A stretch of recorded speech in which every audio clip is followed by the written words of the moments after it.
Hello, greetings, good evening, you wonderful, beautiful people, and what a pleasure it is to be back. As you can see, I have not died of coronavirus. I apologize. I was sick the previous week when we were supposed to do this, but we are doing it now, and I welcome you all back to Rise of the Free States, Chapter 2. We'll try harder next time to die of corona. Yeah, I just wasn't putting enough effort into it. How's everybody doing tonight? I'm doing all right. I've also had a cold, so it's been awkward every time I have to go out in public and cough. They look at you like some kind of plague bearer? Yeah, it's just a goddamn cold, but then you cough when there's a major virus going around. Everybody looks at you like you're about to kill them. Aren't you? No, I mean, not right now. Not that way. Damn it, I forgot the music for Yusuf. I was here. I mean, he will be, theoretically. And I mean, even if he is not here, does that mean he is not with us in spirit? Jesus Christ, Xavier, you don't appreciate our guys. Yeah, it's a little different with Yusuf.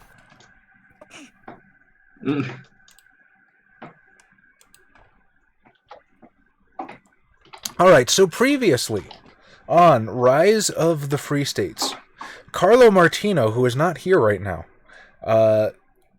received an interesting bit of information from his cousin in Clan Giovanni, pertaining to his rather unfortunate circumstances of getting ejected from the Familia. Byrick Ash, you happened to be coming back from a late night walk when you found intruders in your library. Shortly after you had engaged them, Mark Zantz came through the door, managed to impale one on his cavalry saber while you diablerized the other one. Unfortunately, a young Bruja, but hey, maybe you want some presents. I would also like to point out, I closed the door behind me. Oh, yes, which is Like a gentleman. how Byrick knows you're not a savage. But I think you guys have actually shared a couple words, so you're good. No, we haven't. Oh, well, then never mind. And, Gibreel, you were meditating at your brand new haven, which is a spiritual enlightenment center / assassin training dojo that's totally not like the League of Assassins. No, it's completely different. When a firebomb got dropped through the window, you managed to slice up the carpet, toss it out into the street where the flames guttered, and chase down the two perpetrators, killing one, knocking the other unconscious.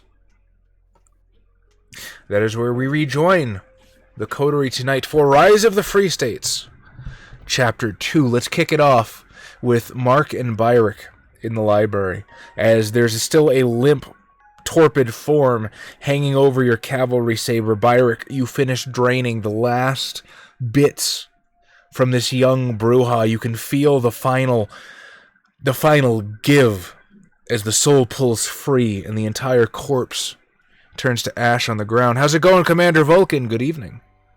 I'm sorry, Byron. Did I catch you in the middle of lunchtime?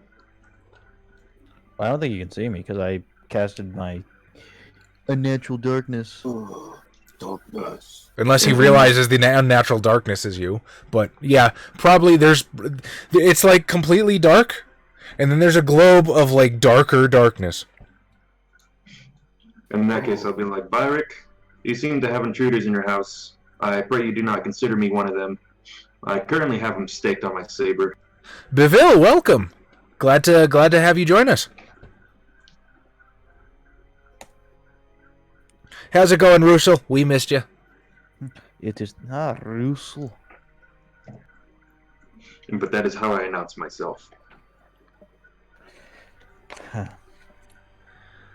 Well, normally one would have to knock, but since somebody left the door open, I'll let this one slide. I did knock. I'm not sure you heard me.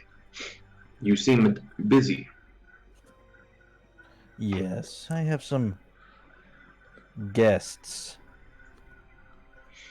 As I turn to where was there any others?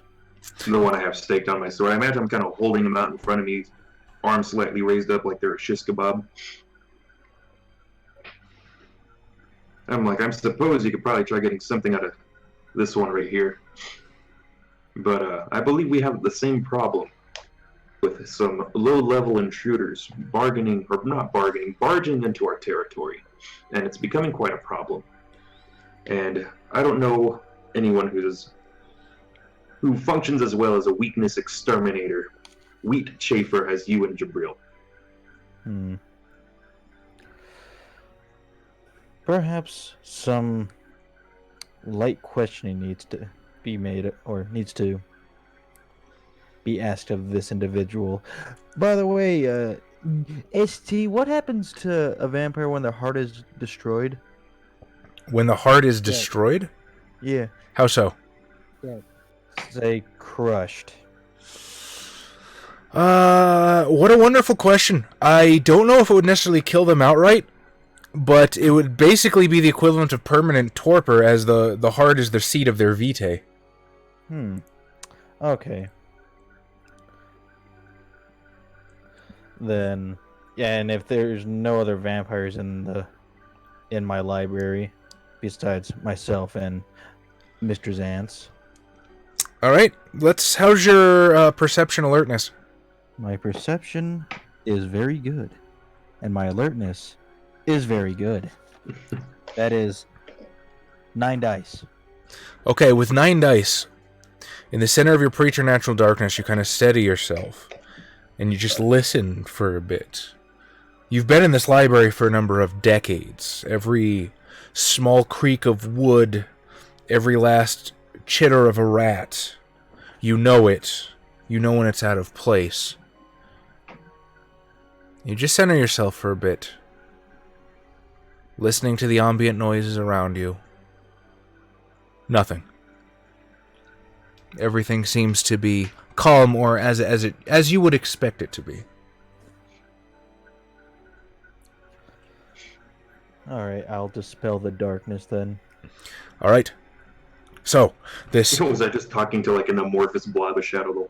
Basically. Pretty much. Alright, so this dome of blackness collapses into nothingness, and through the meager moonlight streaming in through the windows, you can see the very well-dressed Byrick Ash, still bedecked in his coat and hat from his nighttime walk, as a fine trail of ash sort of cascades down the front of him. Blood cakes his lips shining blue in the moonlight, and he regards you with these very dark black pits that seem to go forever into the depths of his skull.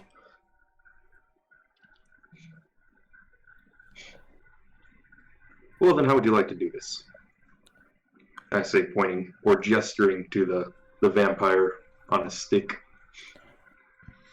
Well, if you can just keep him steady. I want to reach into where his flesh wound is from the sword with my hand. Okay. I see why you asked that question. Yes. And I want to grip his heart. Yeah, no problem. So there's currently a sword blade through it, but I'm fine if you want to just like shove in and wrap your hands around the sword. Nah, I'll punch it through my hand. You're gonna punch the sword through your hand? Yeah, just through around the bone. Okay. It's not like I'm a vampire and I can't heal it. That's true. All right, whatever. I like where this is going, so I won't ask you to take any damage, but you sort of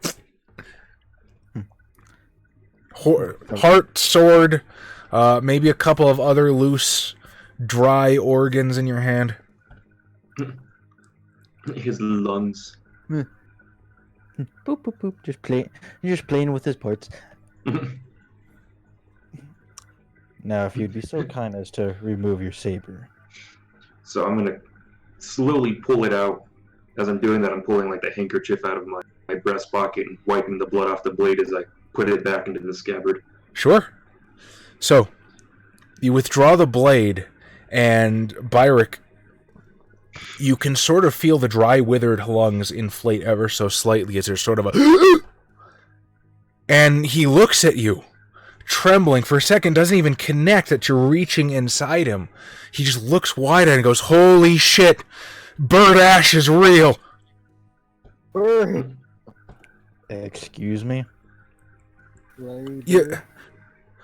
I didn't even think you were real, man. I thought you were just an urban legend. Holy shit!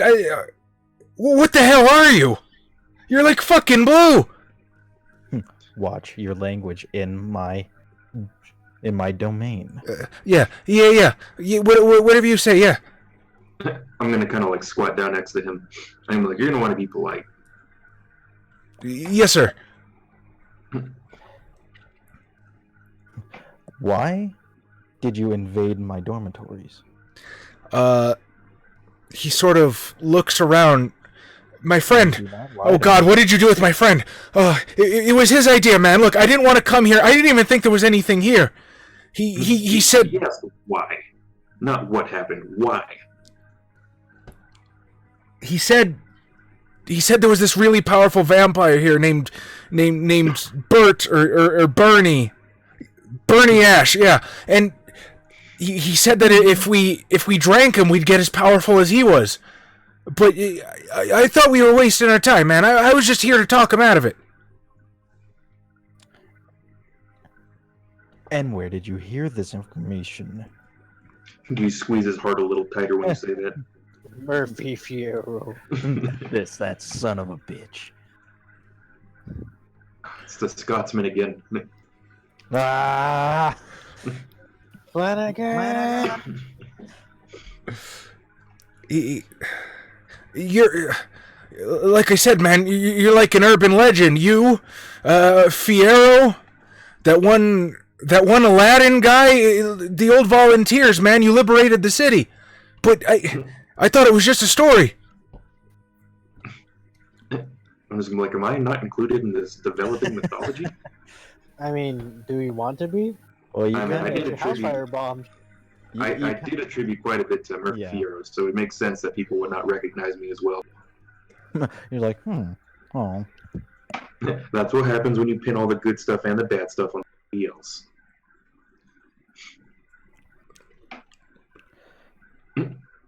You see, the thing about urban legends, I say, kind of getting in his faces, they're usually based in some kind of reality. Yeah, but I mean, like a 7-foot blue vampire. Come on, man. Wow, this is weird. Look, I'm sorry, man. I didn't mean to come here.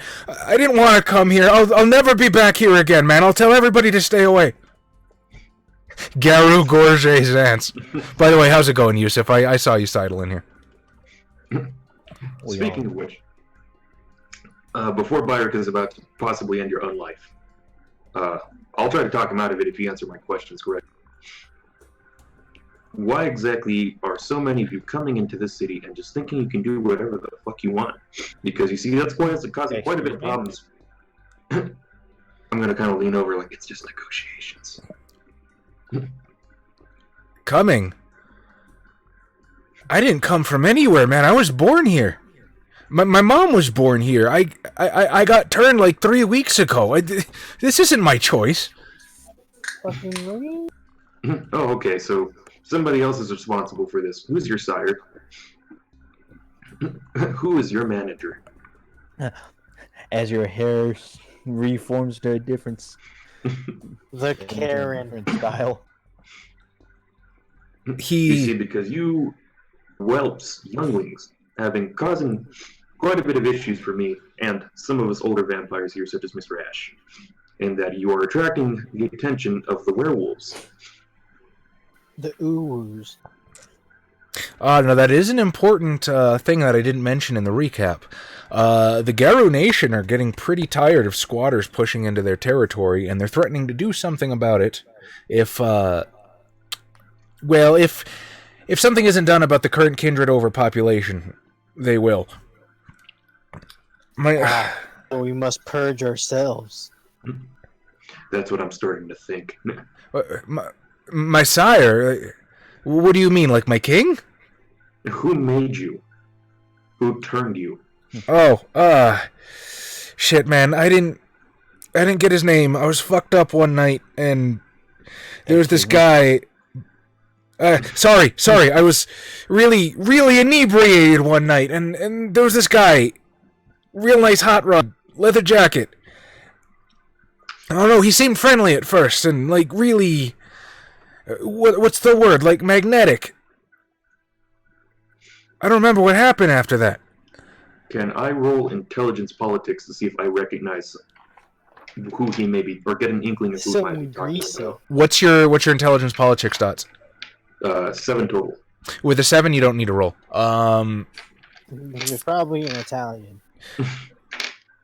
That's nobody that you recognize offhanded. Now, we are currently in the 50s. The greaser movement is very popular, so that could be any number of people. But most likely an Italian. Do I have dominate? I'm pretty sure I have dominate. I have dominate. I just don't have dots in it. I have 2 dots in dominate, so I'm not very good at it. I can make him crazy. Look, Byrick, I think we have an overpopulation problem that needs to be addressed. Can you get into contact with your sire? I don't even know his name. All right, I woke up in an alley and my mouth tasted like blood. I've been on my own ever since. I fell in with. Oh man, Rich! What happened to Rich? Look, I fell in with Rich. He tried to show me the ropes. He was the closest thing I had. And be like, shh. Byrick, we're not going to get anywhere else with him. We might as well just get it over with. Very well then. As I just tomato his heart. Just done deal. You hear this fat splurt. You are splashed in the face with a rush of vitae, and a limp corpse just kind of.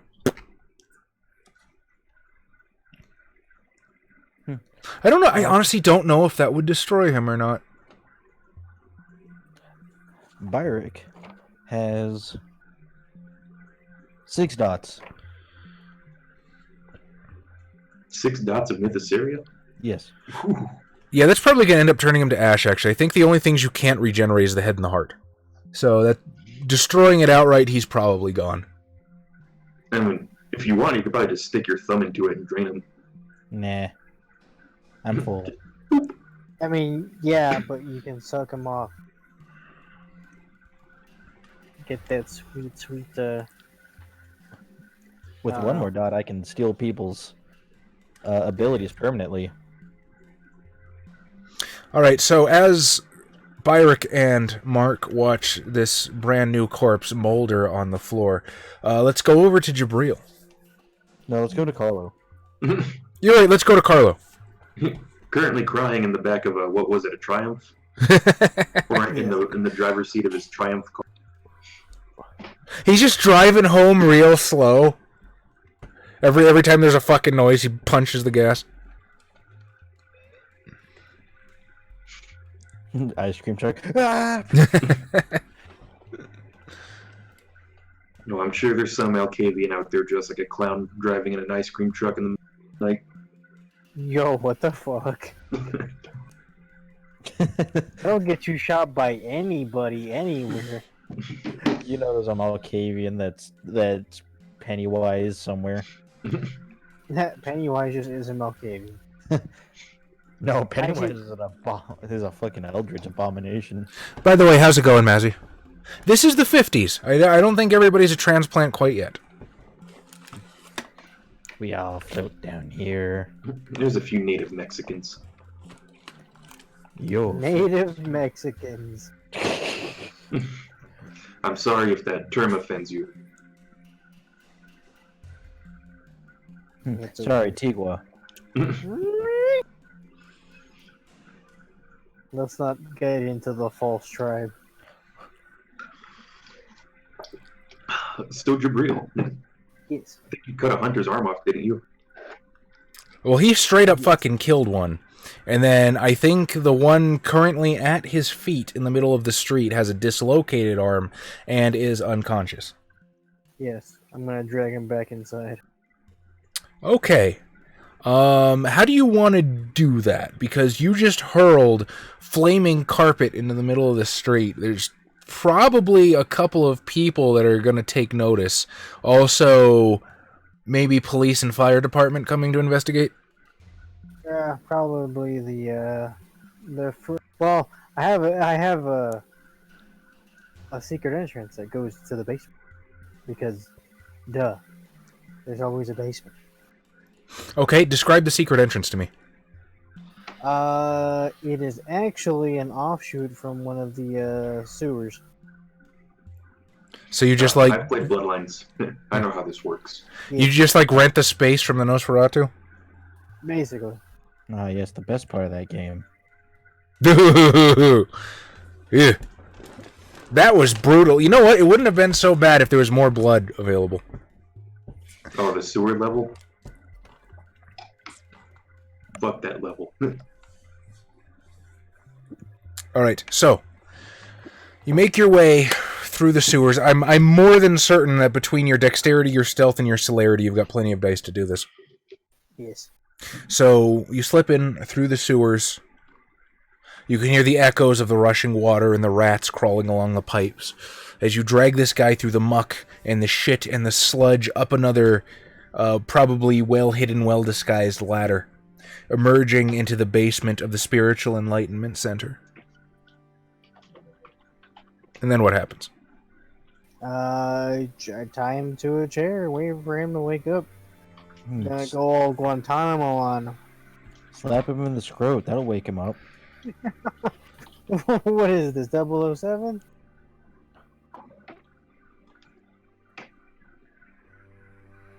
Okay.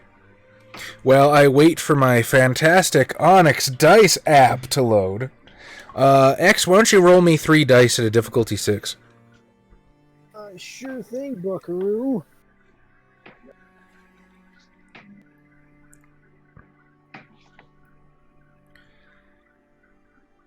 You thought Skorkowski was the one with the sewer hideout? Seth Skorkowski? No, I meant One, Sikorsky from Baki, from what Yusuf said. Oh, okay. I spelled the name. I realized I was thinking of the wrong name. I'm pretty sure his name is Sikorsky. Yeah, by the way, shout out to Seth Skorkowski. If you haven't checked out his YouTube videos, you really should. Super entertaining guy. Best RPG content on YouTube. How'd you do, X? 3 successes. 3 successes. Sorry. 1. Okay, 1 success. This guy's probably going to be out for about 2 hours. What do you want to do in the meantime? Just go up and be like, yeah, these fucking racist ass motherfuckers came in and firebombed my house. Oh, okay, so that's you're going to like spread some misinformation? Yes. All right, give me a manipulation subterfuge difficulty 5. Okay.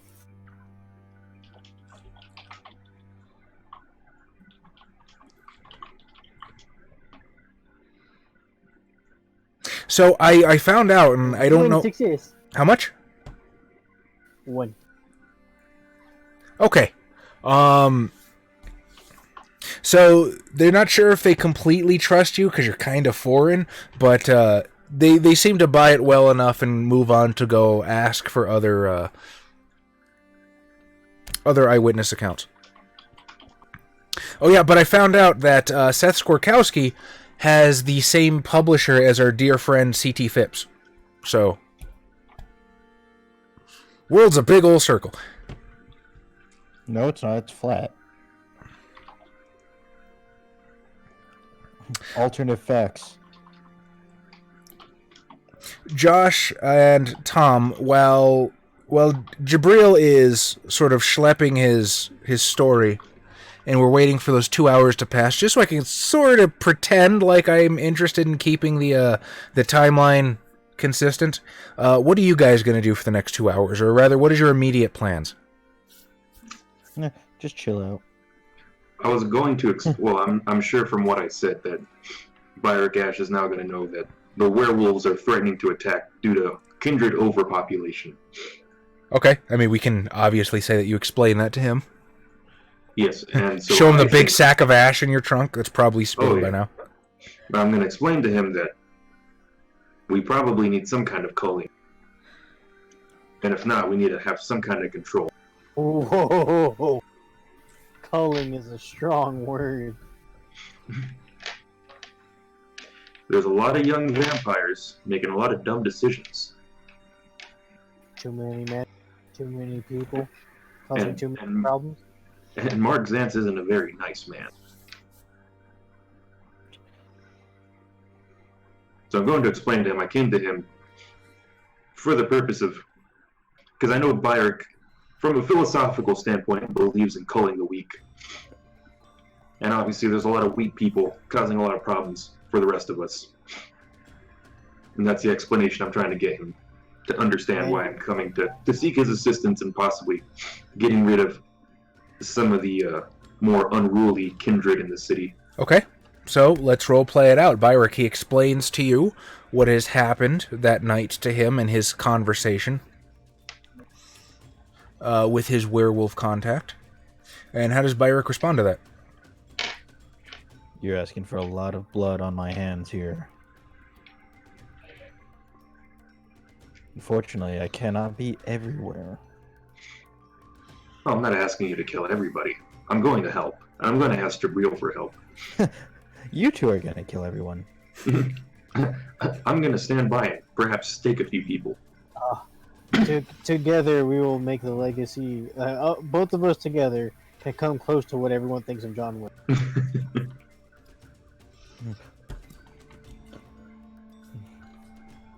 That's the dream.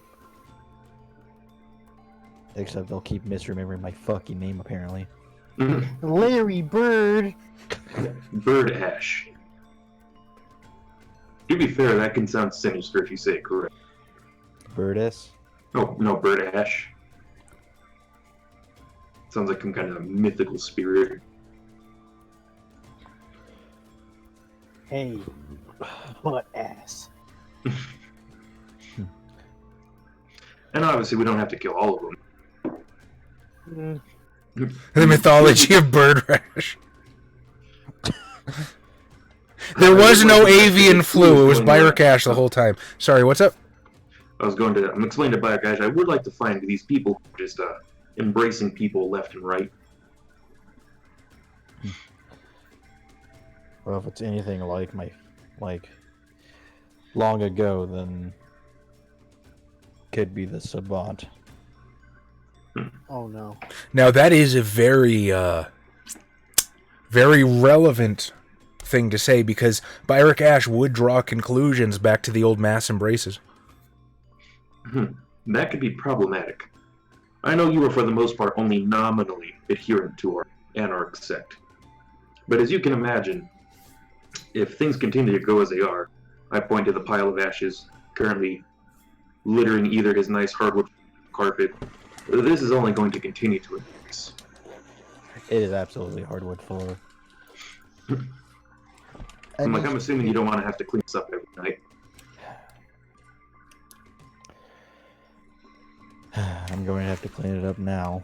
I clean it every night, whether there's ash or not.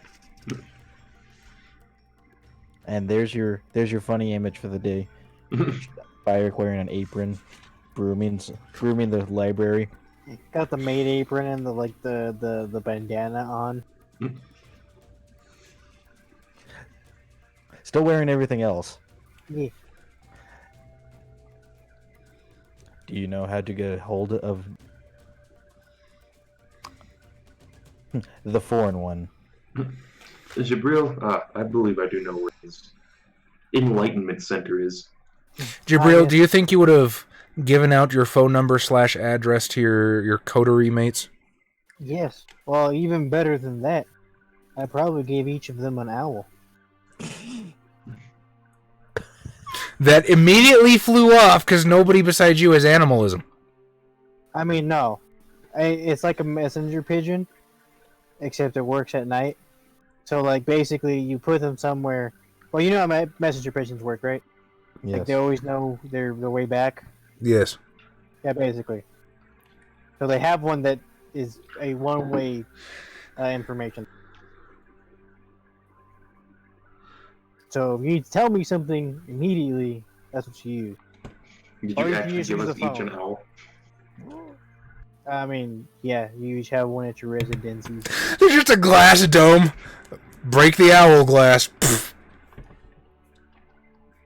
In that case, I'll point to that, probably the owl I imagine stooping up on the ceiling somewhere. I'm like, you can always contact him through that thing. Oh, Just any owl. They all know Gibreel by now. He's made friends. I like the idea that you try to hand it to me and it just like in the moment you hand it off and let go of it, it just flew right the fuck off. That, or it stares like just dead in center at you, and you're just like, yes. Because those owls are even faster than phones. Bavil's absolutely right. But I mean, yeah, I'm not saying that like this is the go-to. I'm saying that like, you know. no. Clearly, the go-to is the Gibreel signal on the roof. But Yeah. when that's down, you use the owls, and then the phone. What is the Gibreel signal? Just a fucking scimitar? That No, that will be something else. Ah, I was gonna say, do you just use the Zoroastrian symbol? that one actually does look pretty cool. But Just people every might get- Zoroastrian in the city is like, why? What the fuck is going on over there? all 4 of them.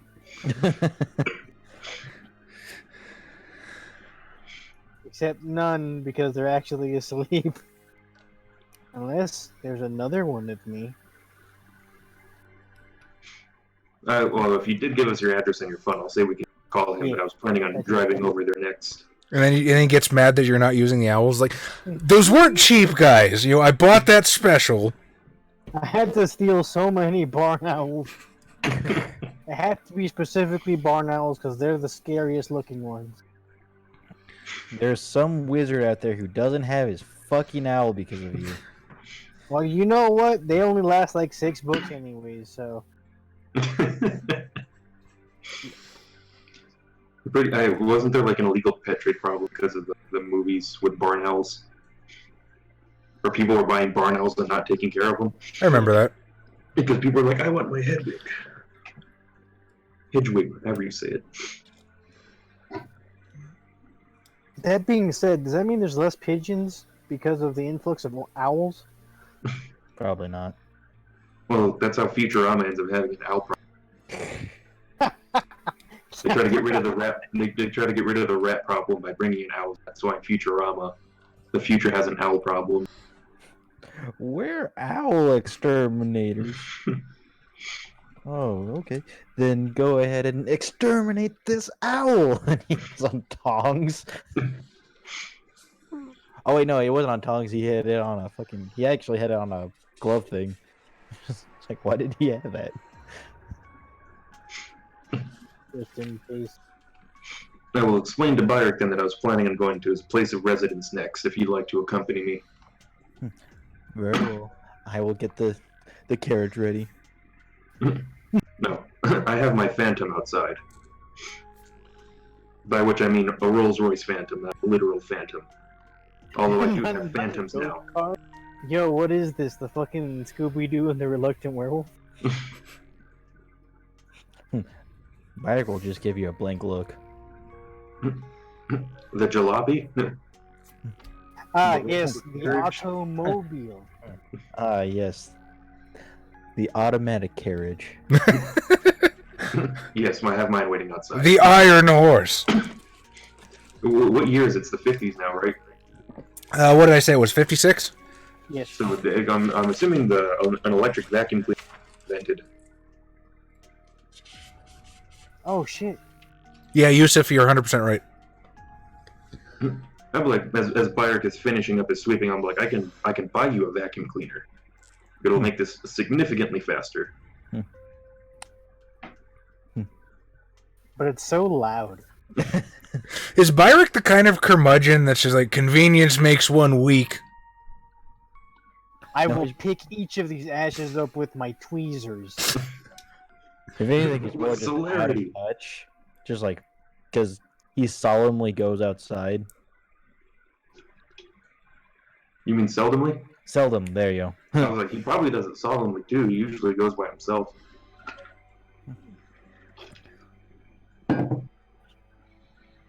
In that case, after our conversation, we'll go to Gibreel's. Okay. I still have to sit in the back. I mean, it's a Rolls Royce Phantom. It's got a big back seat. Ah, yes, this carriage can accompany my weight and my height. All right, as you step back into the car, Virginia turns to you. Picking up the friends tonight, Master. Yes. We have a bit of a population problem. Doesn't she? Has she? I'm the one that killed her family. Oh, yeah. I've dominated the hell out of her. It's Yeah. been like a decade. She's like super significantly bloodbound. We are way past fuck it at this point. Do ghouls just not age remember? slower? Ghouls, yes. I believe it actually freezes them. There was do you guys remember when we played the last night in the V5 play test and there was that one really old ragged corpse draped over the torpid vampire? Yes. That was his dead ghoul. Ah, okay. So Virginia probably looks like she hasn't aged a day from the first point where you but yeah, she's probably not going to change very much. I think ghouls can live to like 150 or 250, just like naturally. If they might be completely immortal because I think Kane's ghoul is still around. But there's also Kane. That's true. Dogs around the world are forever terrified after the invention of the vacuum cleaner. He has pot device levels of blood. He probably has to give him like one little squeeze out of his thumb every century. Just that super potent Gen Zero blood. Well, you know what? We don't like Helen of Troy now, do we? That hoe. All right. So the Phantom rolls away from Byrick's library. A few minutes later, you find yourself pulling up to the Spiritual Enlightenment Center, and there appears to be some kind of commotion going on. You see Gibreel standing outside. Behind him, the front window of the facade has been completely smashed open. There are sort of perched at intervals around the street. There's a cop car. There's a fire engine. And it looks like the firemen have dragged away this charred, blackened, vaguely square-shaped chunk of something that they're just looking at, puzzled. I'm like, hey, crime? Probably. As I say, I'm just going to walk past the police line with fire cash. All right, you see Gibreel talking to one of the police officers. Hear the word firebomb as you draw near. Gibreel, as you're in the middle of giving your, I forget what it's called, your statement, you can see Mark and Byrick approaching. Ah, my friends. Firebomb? As I pull out Molotovs. I've got firebombs! I'm like, Gibreel, we came to have a discussion with you. I hope you're not too preoccupied. Oh no, please come inside. I was just giving the officer here my statement. It seems I have had a little bit of trouble. Hate crime? Always. Ignorant bastards. I say as I just kind of don't acknowledge the police officer and just start walking inside.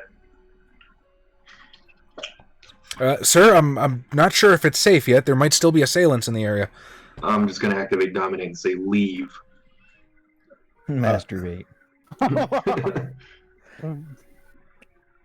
The guy just spins on his heel, walks to a nearby police cruiser, and starts driving down towards the horizon.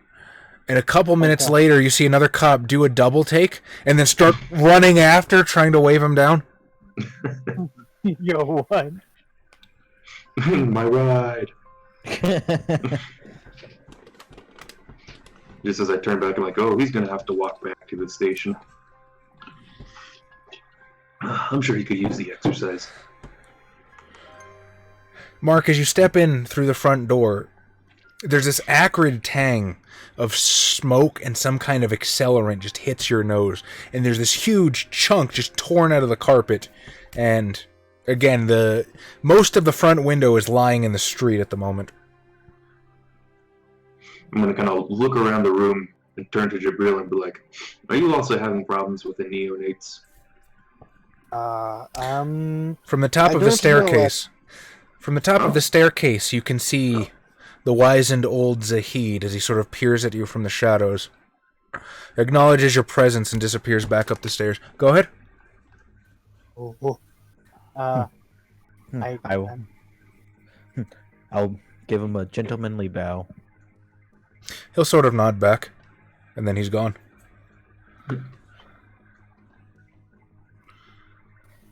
It's almost like he was never even there. I'll say, I'm not sure. Give me a moment until I patch this up, and I'll just, like, start duct taping the hole. Okay. Do you need me to hire somebody to this? That would be much appreciated. I see your domain was infiltrated as well. I wouldn't say infiltrated, just damaged. I've dealt with one of the perpetrators. The other one is, well, I'll take you right now. I'm gonna walk back to my car. Just tell Virginia to call a contractor in the morning. As I point to the hole in the wall or the burning where it's been burned to have it fixed. This place is actually still on fire. I'll fix it later. Industrial or private? Private. Our usual guy? I'll make a note of it. Fucking industrial. I want this to be made out of the same thing the airplane glass is.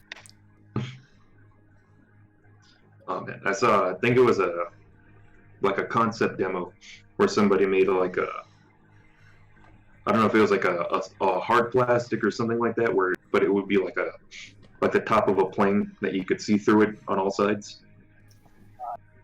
So you could just look at the sunset and the clouds as you're flying. That sounds awful. That will cause you every time you go flying to have that realization. It's like, this is wrong. You're just in a fucking. Man was not meant to fly, or else God would have given us wings. You're just in a pressurized fucking tube of death. Well, shit, man. Yeah. So after that, I'll step back in. All right, and what happens then? Well, I suppose after I finish patching up, I'll lead them downstairs. Okay. I'll say the secret entrance is behind the refrigerator, because no one ever wants to move that. It's so big and heavy. Or is it in the refrigerator? Well, this is the 50s. They haven't quite gotten super big yet. It's more like the Indiana Jones refrigerator, which I'm sure that description gave somebody an aneurysm. Oh, from the best movie? In the saga? Not the trilogy. The best movie in Harrison Ford's fucking career.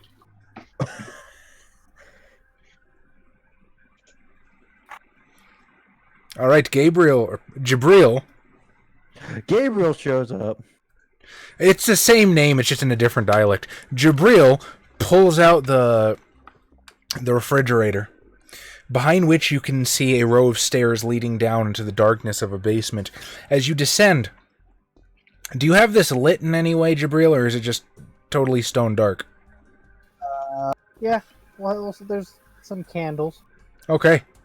By the flickering firelight of the candles, you can see that he has bound a man to a chair, his chest suddenly rising and falling with breath.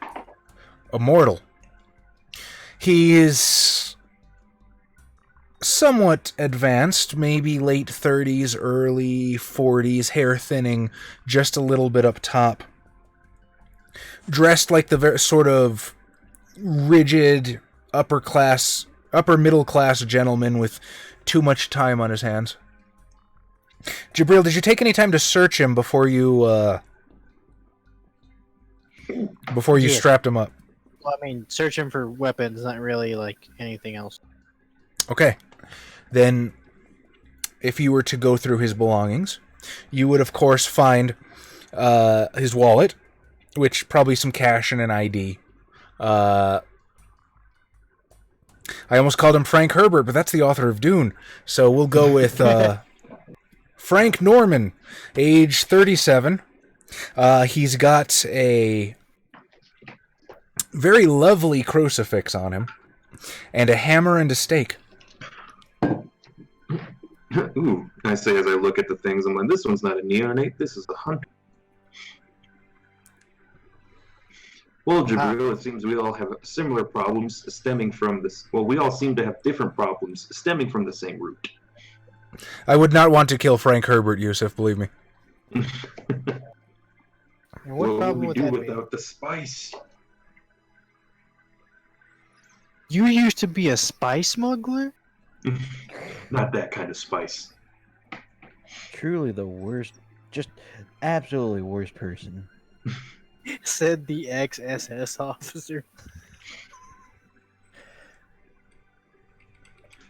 That movie was awful.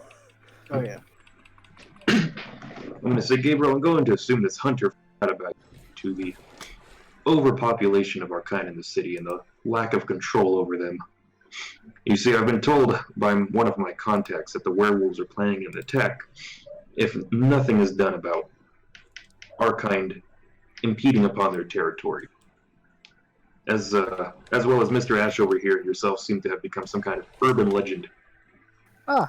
And Oh, it nice. seems as though some of the neonates are trying to diabolize you. Oh. That would be unwise. It was. Well. Didn't even knock first. How do we go Exactly. about fixing this problem? Well, I was imagining some kind of culling. Ah. Well. I suppose that would be a effective way to do that. However, I would not be terribly on board if we were to just kill one time. I understand your concern, so I'm trying to narrow it down at least to the people who are embracing without any thought to who they're embracing. It seems as though these newly born vampires, these newly embraced kindred, don't really seem to have a full understanding of what they are, as well as, let's say, some of the unspoken rules. I'm assuming that's how they ended up finding about your enlightenment center here, as well as the attempted Diabler and Mr. Ash, as well as they're impeding on werewolf territory. Very well. But I Well, can't help but notice that this one is not a vampire that you've captured. yes, he is not a vampire. I'll pull up the crucifix and kind of twirl it between my fingers. I'm like, It yes. burns! Not me. Carlo Martino's the one that runs away from the. Fucking seriously. I forgot about that. He's booked ass out of the cemetery. He's a Giovanni that can't go in the fucking cemetery. Son of a bitch. I mean, yeah. Could you imagine being that kind of vampire in Italy? How does he do that? I can't go near crosses in Italy. I can't go near garlic in Italy. Can't trust running water in Italy. In Venice, where the Giovanni are fucking located? Well, I guess I live here now. Help. How's your occult, Josh? Tell Quinn! How much is left? Probably a good while. I have 10 dots total between intelligence and occult, and my specialty is kindred lore. Okay, well, this isn't going to be kindred lore. But as you pick up the cross, doesn't burn you, you don't really feel any adverse effects. You're not really picking up any kind of true faith or anything coming from this guy.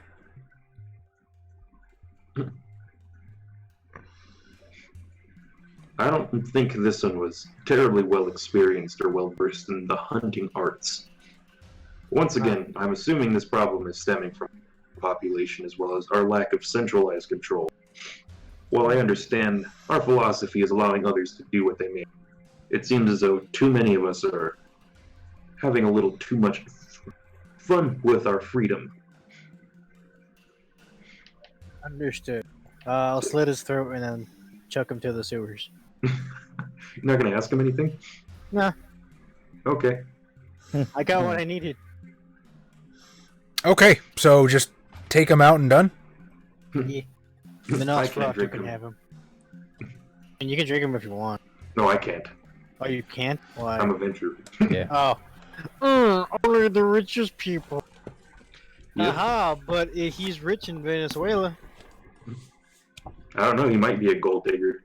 I don't know who his wife is.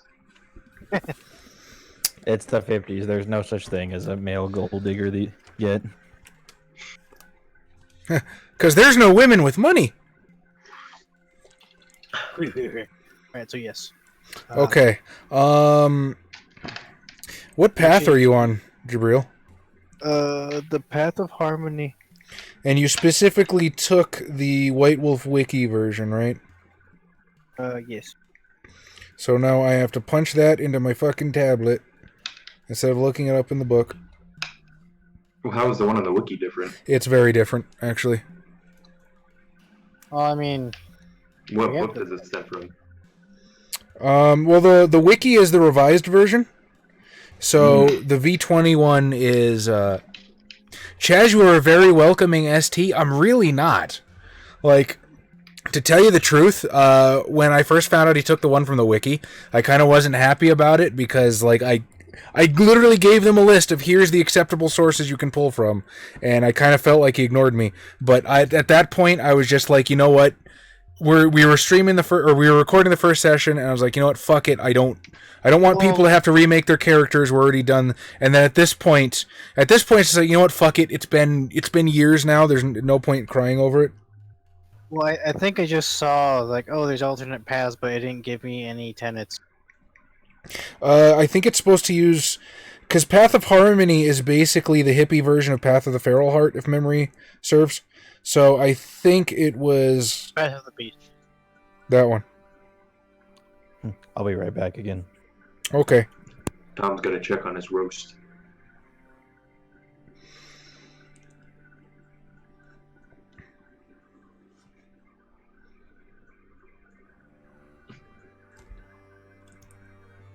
What's your path rating? Good eye. 10.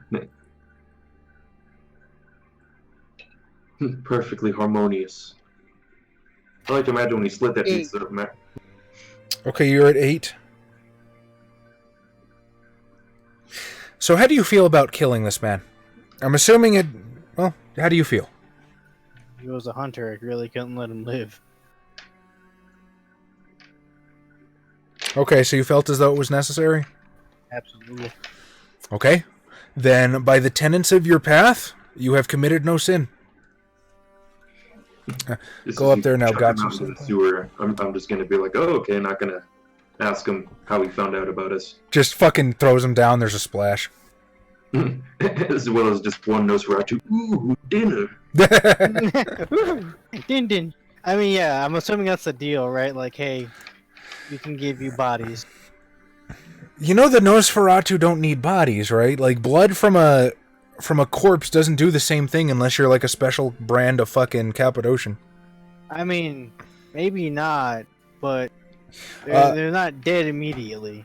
So Tao Quinn asked a very wonderful question. Do you guys only play high XP characters? I don't recall a whole lot of pulls or anything that were less than 6.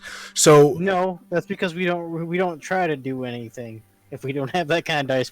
well, the other thing you have to remember is that we've been playing these characters for years. Like, when did we fucking start this shit? The first chapter of Rise was like 3 years by itself. I think we started in like 2014, maybe 2013. Yeah, so these characters are years old. And same thing with the Chicago ones. So it's not that we only play high XP characters, but the other thing to note is that, so my guys are pretty experienced vampire players, and I do think it is less fun for them to just start over with a fucking neonate with 3 dots and disciplines. So a lot of times, it doesn't happen often, but if we were to start a new Chronicle, I would probably slide them a couple extra XP. But yeah, these characters are just about ancient. They have achieved Ancilla at this point.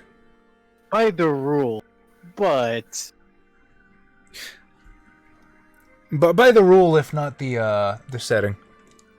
I was going to say, at this point, at least my character's been alive for what? Well, I've been embraced since the 20s, so I've been a vampire for about 30 years. Ansela is 100 to 200 years. Ah. And I think past that you become an elder. now, Well, you see, Byron. I have the precocious merit, which explains a lot. I think you're still considered a neonate for like the first 10 years. if Gabriel's a neonate, everyone needs to fucking pick up the slack. So yes, well, let's go about finding these individuals that are causing us.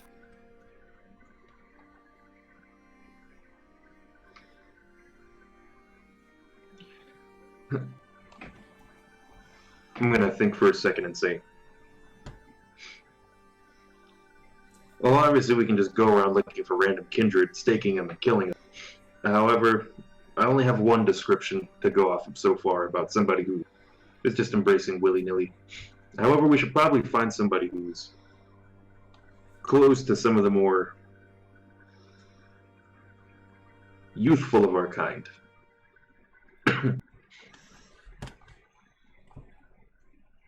Well, where do the youngins like to hang out these days? You know, I've heard those parlors are pretty popular. The one with the egg cream sodas?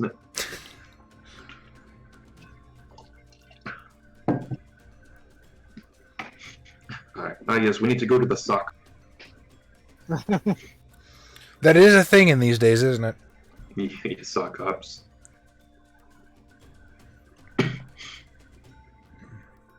I'm gonna say we're in LA, so God, I'm trying to think of like the famous LA restaurants. I think it was El Coyote. Coyote Ugly. We could go to the first Taco Bell. See if any boy. cool kindred are hanging around there. Josh, how is your intelligence politics? 7 dots total. Okay, roll it at a difficulty 8.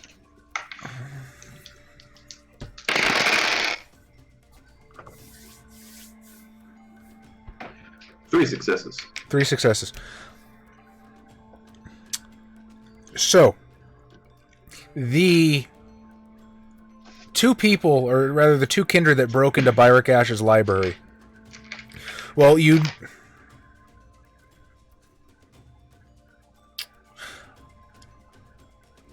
I'm not sure if you would know what clan they are, but then again, Ventru do have that special sense, and there was certainly enough blood going around. So let's say, by storyteller... Go ahead. I can just pull out my handkerchief with the blood on it and sniff it. Yeah. So I won't... You do actually literally have a roll for that. I forget if it's in V20 or Lore of the Clans, but I'll hand-wave the roll for now by storyteller fiat. You can tell by the blood that the two kindred that broke into Byrick Ash's place were Bruja.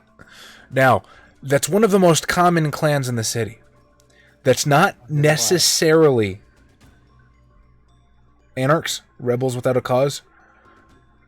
LA is free. Mm-hmm. So, that doesn't necessarily narrow it down.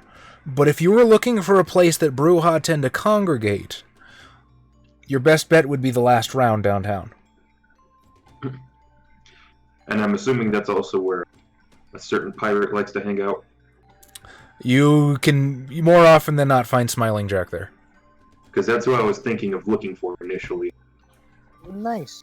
So I'm going to look at Gibreel and I'm like, we should find Smiling Jack at the last round. I'm sure he can point us in the right direction.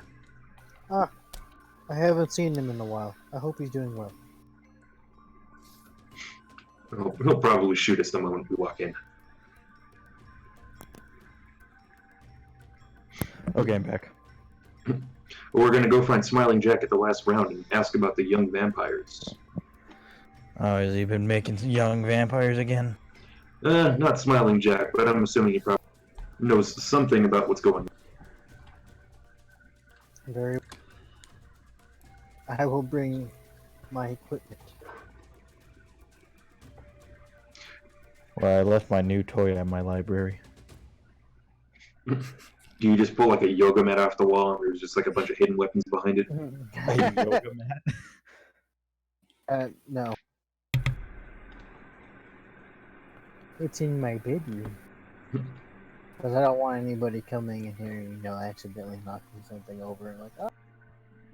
Yeah, I have a secret entrance to my basement, much like the, Gibreel, but instead of behind a refrigerator, it's behind the classic library shelf. Ah. Well, so it would be a book that nobody would ever think to pull off the shelf. What is that book? No, it's 11 books in a specific order. Is it Winnie the Pooh? No. I'll figure out the titles of each one later. Well, one of them is Moby Dick, I'm assuming. It has to be.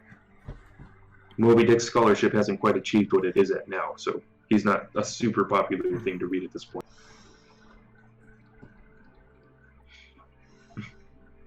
I assume it's a mix between actual literature classics and occult things. I was gonna say, like boring nonfiction books, just like The Bible. Phrenology. a history of boat joinery. God. Yes, so I'm assuming we're all getting in my Phantom after Gibreel stocks up on his armaments and heading down to the last round. Are you gonna pick up the fucking Browning Gatling gun from Byric's library? If Byrick says I need to go back to the library, Who'd we lose? I'm gonna Xavier. get Xavier.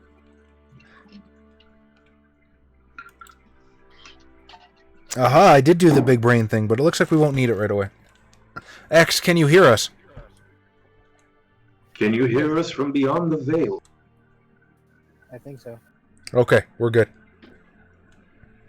So heading to, or does Byrick be like, I need to pick up something at the library? No, I don't Do need it you yet. want to pick it up right now? I don't need it just yet. And it's not a Gatling gun. We'll get there when we get there. I am so torn because it was either the revised storyteller handbook or the revised storyteller's companion. Whereas do not let players have fucking military grade weaponry under any circumstances. And then the Merit Armory in Anarchs Unbound literally allows you to have military grade weaponry. So I never thought about playing this in America, idiots. And what's funny, Justin Achille, the guy who wrote the Storyteller's Handbook, praises the hell out of Anarchs Unbound, so I'm very confused. At some point, they're like, it's gonna happen. It's gonna happen. They're gonna get access to military-grade weapons to try to solve one of the problems, these fucking Americans. It's true. And you know what? Found out Uzis are made. So we can do some sick 50s drive-bys.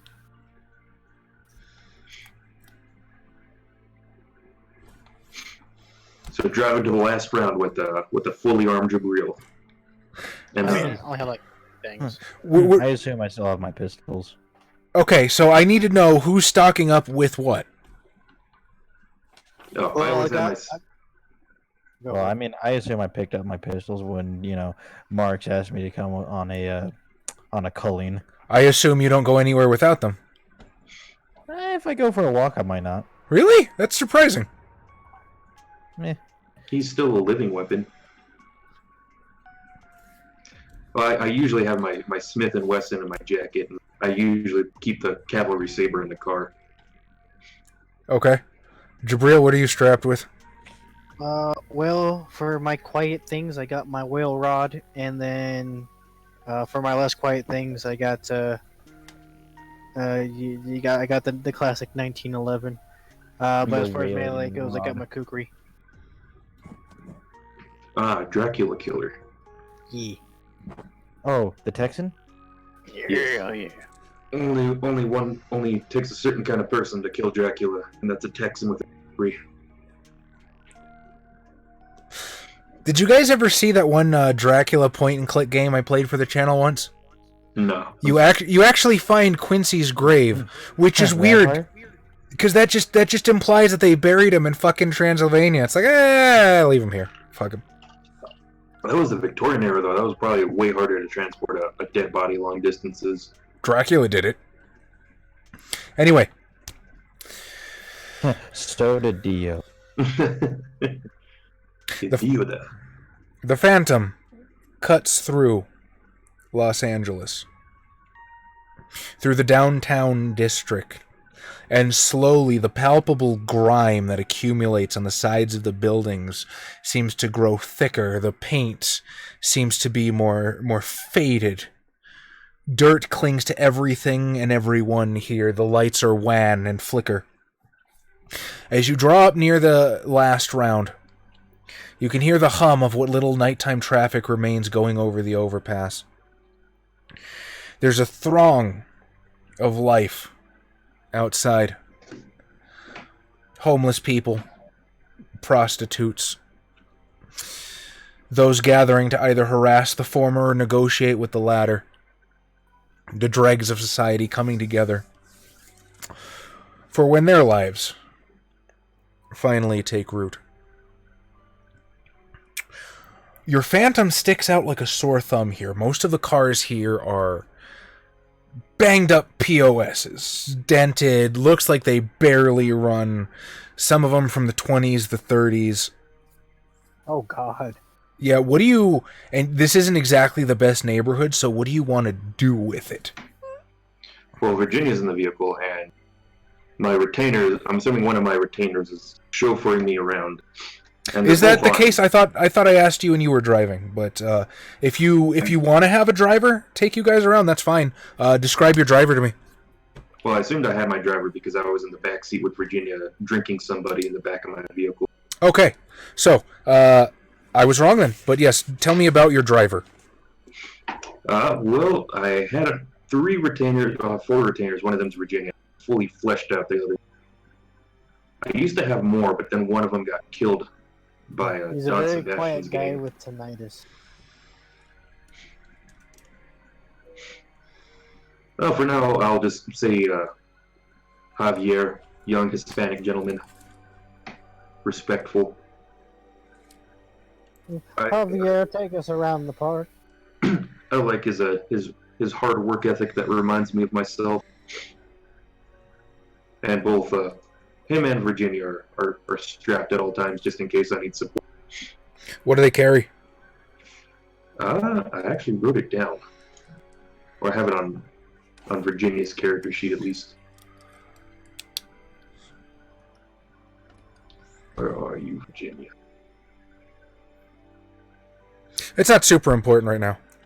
Yeah, well, they both have, I'm assuming, the same gun I have, which is just like a powerful hand pistol. Anna Raid Rel, how's it going? Remind you of yourself, eh? Better give him complete control of your bank investments. No, that's what Virginia's for. Where the fuck is her character sheet? Oh well, yeah, I'll say the same pistols I have.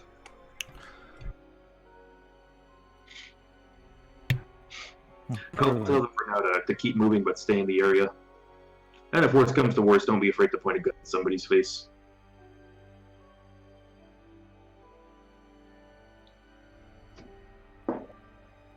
I cannot hear anything.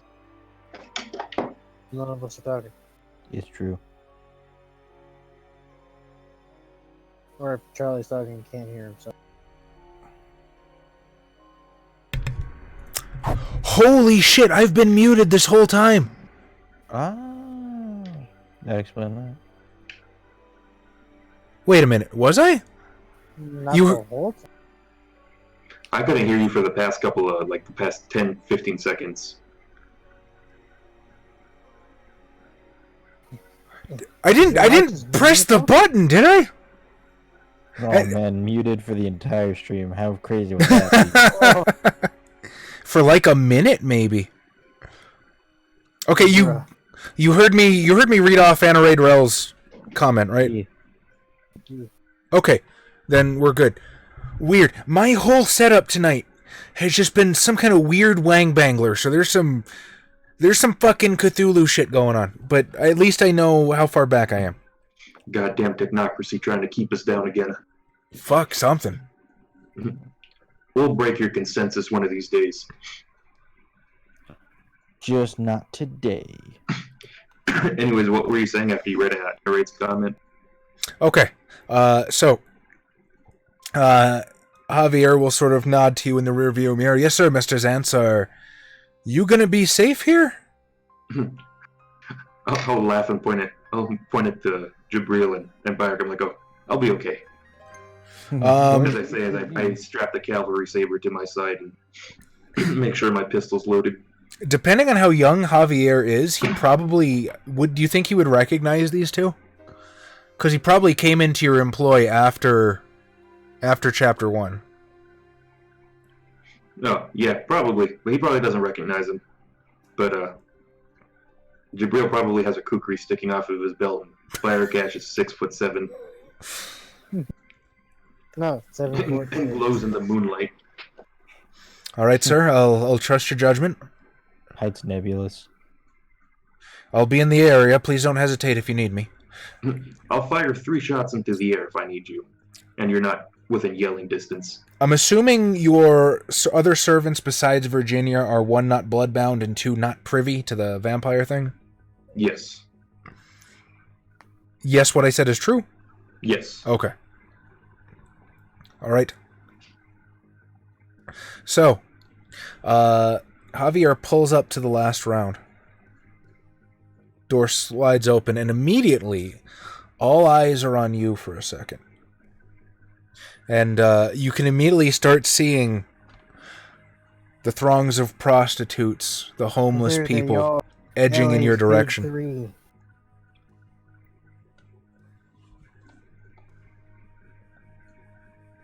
Are you making it sound like the big 3 at like an anime high school campus? Yeah. I mean, that's basically what we are, right? We're the cool seniors. Well, Smiling Jack is here. He's older than us.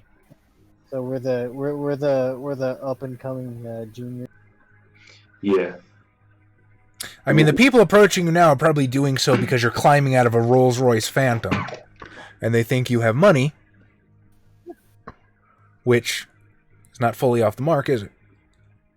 No, they're not wrong, but I'll see what their reaction is when Gibreel and Bayek step out behind me. So,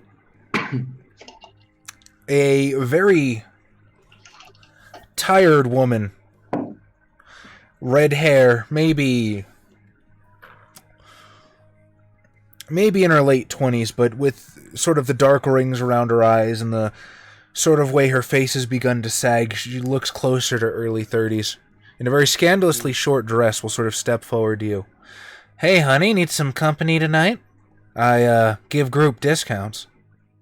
I'll pull a 50 out of my pocket, and I'm like, just go the fuck home and feed your daughter. A 50 in the 50s? Yes. Bruh, you just paid her rent. Yeah, that's like $500 or something. I have more money than God.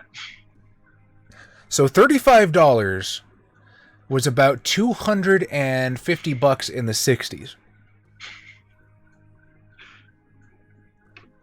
Yo, you're gonna get harassed now. We all is. 50s for everybody. Go home, go home, go home, go. Be gone, minorities. You see her face light up. What might be the only true happiness this woman has experienced in maybe years. Yes, sir. Freebie for the road? I'm going to activate Dominate 2 real quick. And I'm just going to look her right in the eyes.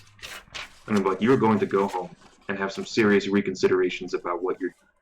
And you're going to do what best you're capable of to make that $50 last and do something significant with it. You don't want to sell. Yes, sir. I don't want to sell you destics. You want straight to up go just home did and that. rethink your life. You just Obi-Wander. Fucking seriously.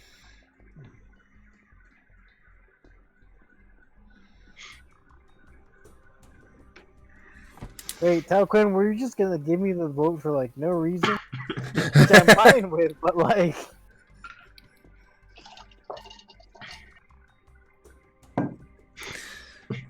I'm assuming as the rest of the throng begins to crush together, you'll make your way inside the last round. Yes. As you step inside, the bar still has that rustic sort of look, but it's become quite dilapidated. The bar seems to be lacking a strip of polish. The wood is cracking, splintering in a couple areas, not immediately noticeable, but if you were to look at it for more than a second or two, you could see how the edges start looking rough. There's a couple of rough, downtrodden souls that don't even really look in your direction as you step inside. A staircase wraps its way around one side, leading to the second floor where the cool kids tend to hang out. Oh, I wouldn't call them cool. Maybe Smiling Jack is cool. But let's be honest, most of the other anarchs that hang out are chodes. Oh, I'm thinking specifically of the ones in Bloodlines. Especially what's her name? The one Damsel? with the beret. Damsel. Ugh, Pretty sure she's not around yet. probably not. She's not. And I want to point out that Damsel is actually pretty cool if you get the right Anarch rating. So if you just agree with her at every opportunity, yeah, she's pretty cool. It's not quite like that. She doesn't trust you originally because you're basically the prince's puppet. But if you show the initiative to break out from under that, she's actually a really cool character. But yeah, if you're playing Camarilla, then she's gonna absolutely just be a twat in your direction. but I love camel tortilla. Yeah, heading upstairs where the cool kids hang out. Okay. You begin to make your way upstairs. It's probably been a little while since you've been here, and as you make your way above the last step, there's a couple of people sitting around you don't immediately recognize. The beast is thick here. Kindred. There's a woman, late teens. She's wearing the kind of dress that your typical high school student might, with a leather jacket thrown over it and dark makeup that clashes severely. She's sitting at a table. Sorry? What is this harlot? She's showing ankle. She's a bad girl. She's sitting at a table with a... I don't remember exactly how old he was. I believe he was about a mid-20s, rather haggard-looking African-American individual. He you would absolutely recognize as Crispus Attucks. He came in sort of during the final push, the final wave of liberating L.A. from Don Sebastian. And he regards you with a knowing nod. I will return the nod. Sitting at another table in the corner,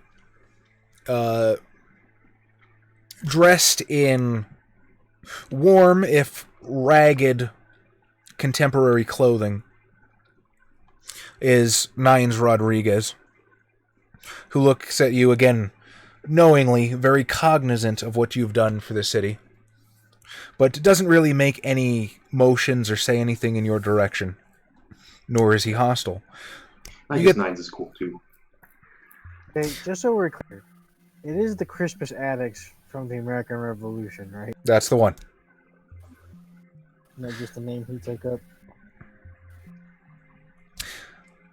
The men's room door swings open, and out steps in all his muscle-bound, bushy-bearded, long-haired glory, Smiling Jack. He looks at you, a smile spreads across his face, and I can't do a damn good John DiMaggio, but one way to hone that is to try. Hey, it's you guys! Hey, there's a couple hookers outside. Let me buy you a drink. Oh no, that's not necessary. I think we've already had our fill. I see your hangout still smells like piss and pubic lice. Illustar003, how's it going?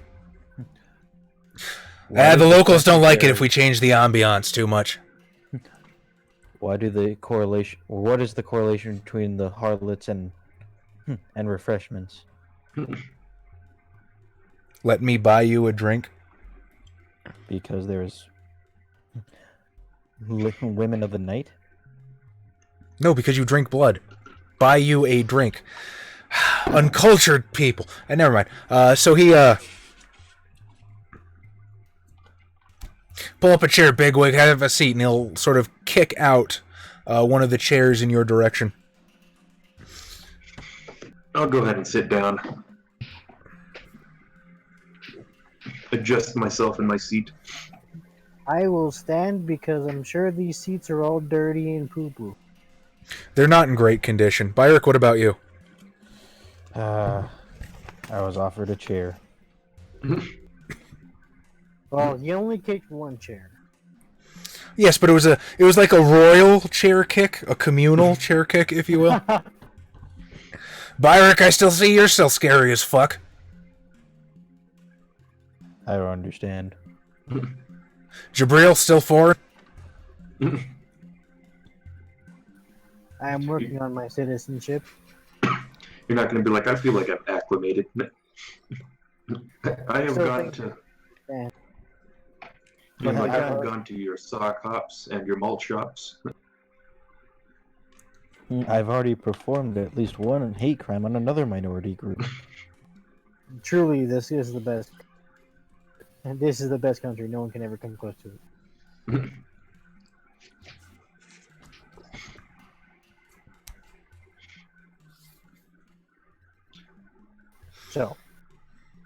So what can I do for We're you here boys for a tonight? Well, I've come looking for somebody who seems to have caused quite a mess for us. Or, I suppose quite a few people have been causing quite a mess for us. We have a bit of the problem with many of the neonates coming into the city aren't familiar with our...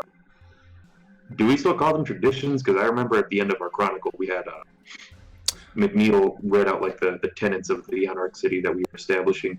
Yeah, so Oh, they're more of guidelines. basically, the status perfectus, but just like Xavier said, like I know he was joking, but nobody really enforces it. You know what I mean? That's kind of the thing.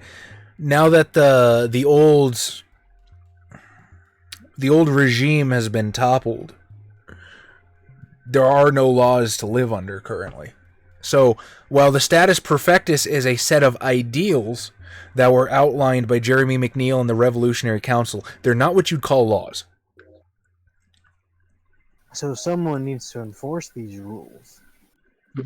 Else chaos ensues. Are you just trying to naturally fit into your Assamite peg, basically? It seems like you need a council of assassins to get rid of people who aren't following the guidelines. Yes, people are following rules. We're good at taking out those people. Since it seems many of the neonates in the city aren't exactly even aware of the status perfectus, and that seems to be causing quite a bit of a problem. And I'm worried it's going to spiral out of control as at least two of us tonight have had problems with either werewolves or hunters due to, let's say, some of our more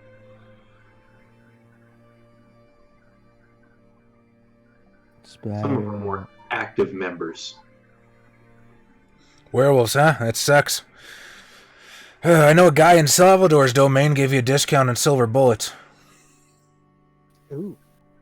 We do not wish to cause problems with them. Even one of them is very scary.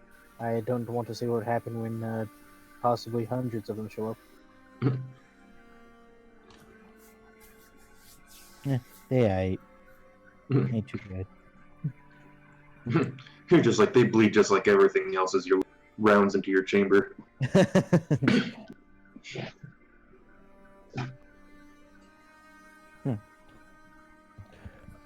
I put a bigger bullet into one magazine. Just one big oversized bullet.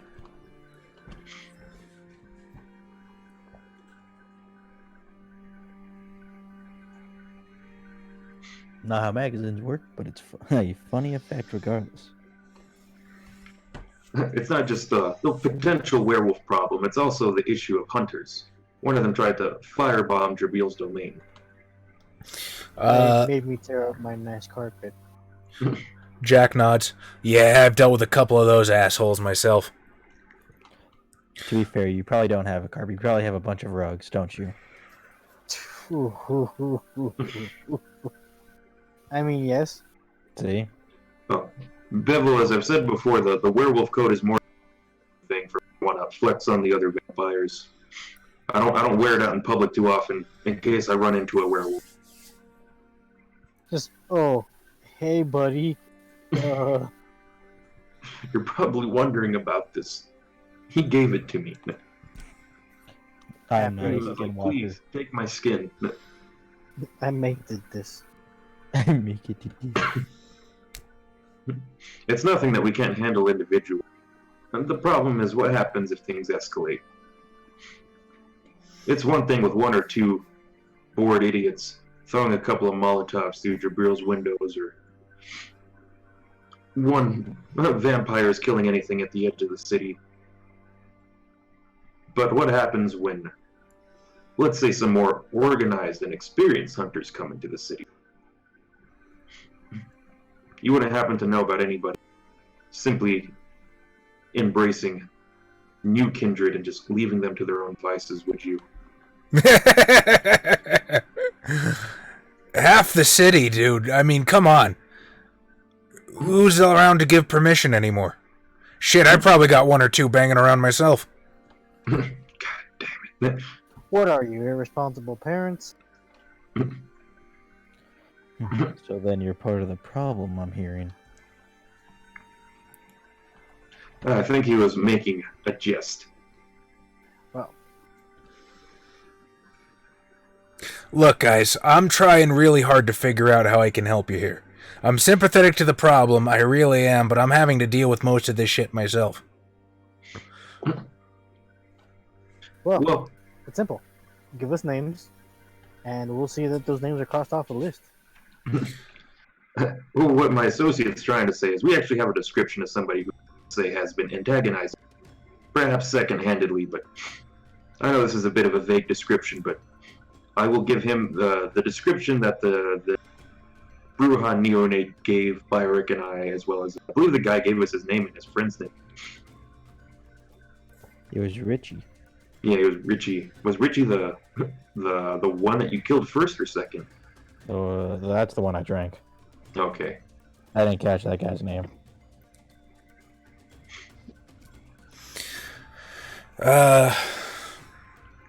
Richie, don't know a Richie, sorry.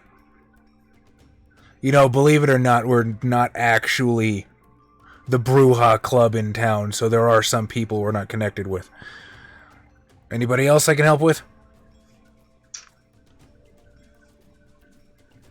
Does the description of his sire ring any bells? Byrick, give me perception alertness, please. Diff 7.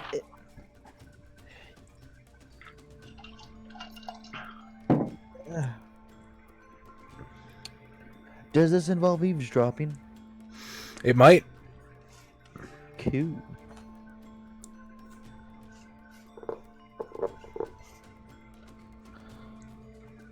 It's 1, 2, 3, 4, 5, 6 successes.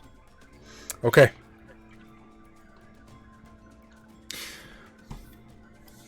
There's a set of footsteps thudding against the wooden stairs, and a new figure steps onto the second floor.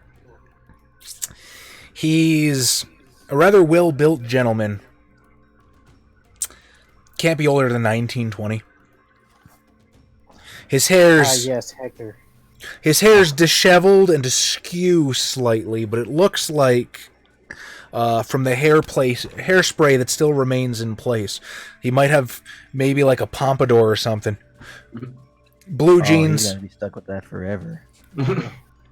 Blue jeans, white shirt, leather jacket. He takes one look around the room.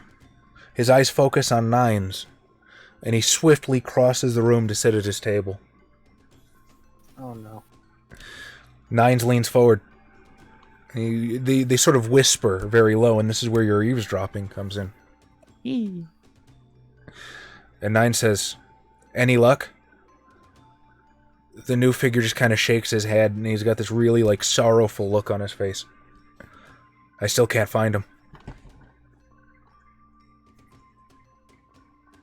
Back to the conversation at hand. As Jack is still drumming his fingers against his face.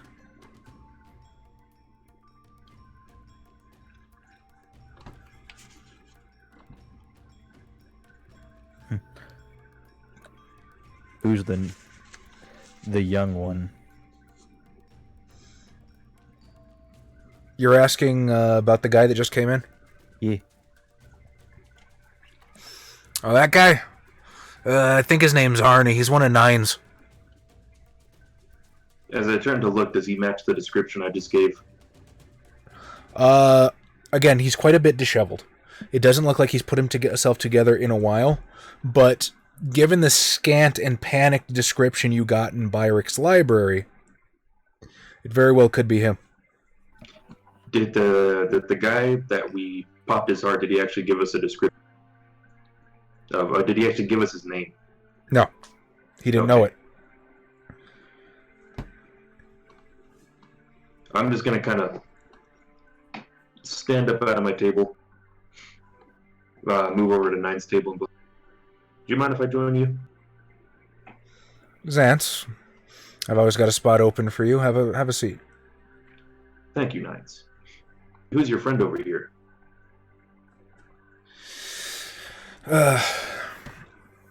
Just a fledgling, Zance. Somebody I'm looking out for. Is there something I can do for you? No. He just happens to match a description of somebody I'm looking for. I'm going to look at the newcomer and I'm like, "You didn't happen to have to embrace anybody recently, did you?" So are you a cap? As you say that, can I get perception empathy from you, please? At a diff 7. While he does that, I'm gonna politely excuse myself from Smiling Jack. Okay. Does my gaining trust specialty come into play here?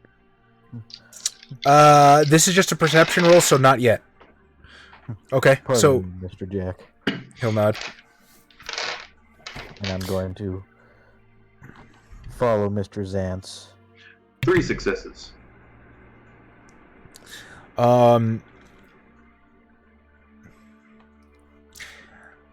As you say this, you can sort of see him tense up a little bit. Flexes a little bit of his potence reflexively as he just digs his fingernails into the wooden table. And you can see this expression of, of horror, of sadness, of worry, this just melange of emotions play across his face.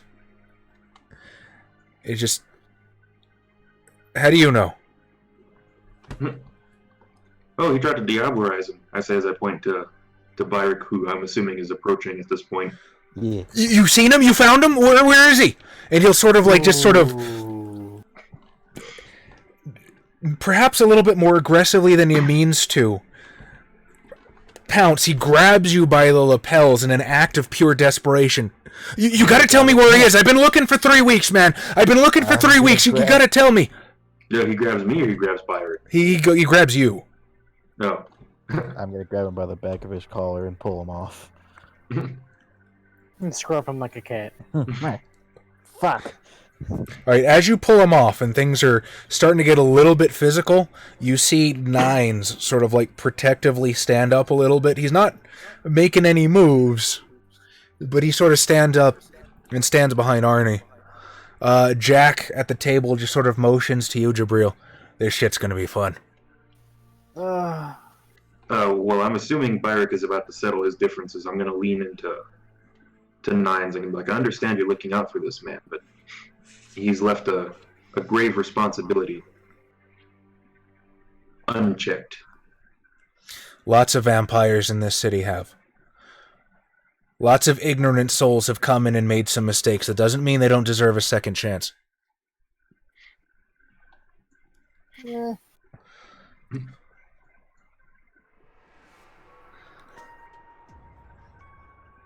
Oh, my turn? Oh, yeah, I was waiting to see how this is about to play out. Ah. Your little fledgling. Hmm. You don't use Sabbat Mr. terminology. What? You don't use Sabbat terminology. Say his Oh. little shovelhead. His little, your little, you just do a little shovelhead. Sounds like a derogatory term. Mr. I'll pipe in and say his name was Art. No, I think he said his name was Arnie. Oh. Mr. Barney. Yeah, but that's his first name. I'm asking for his last. Rubble. Arnie Rubble.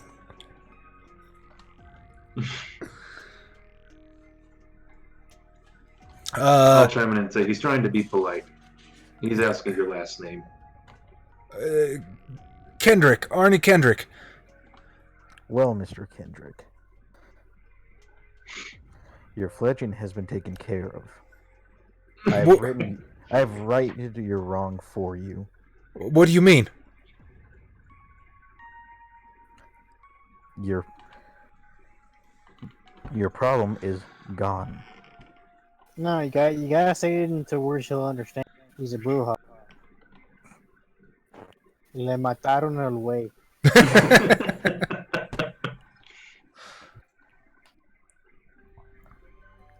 He looks at you with these like wide eyes, almost imploring you to go on. You can tell that he's following you, but he doesn't want to accept it, maybe?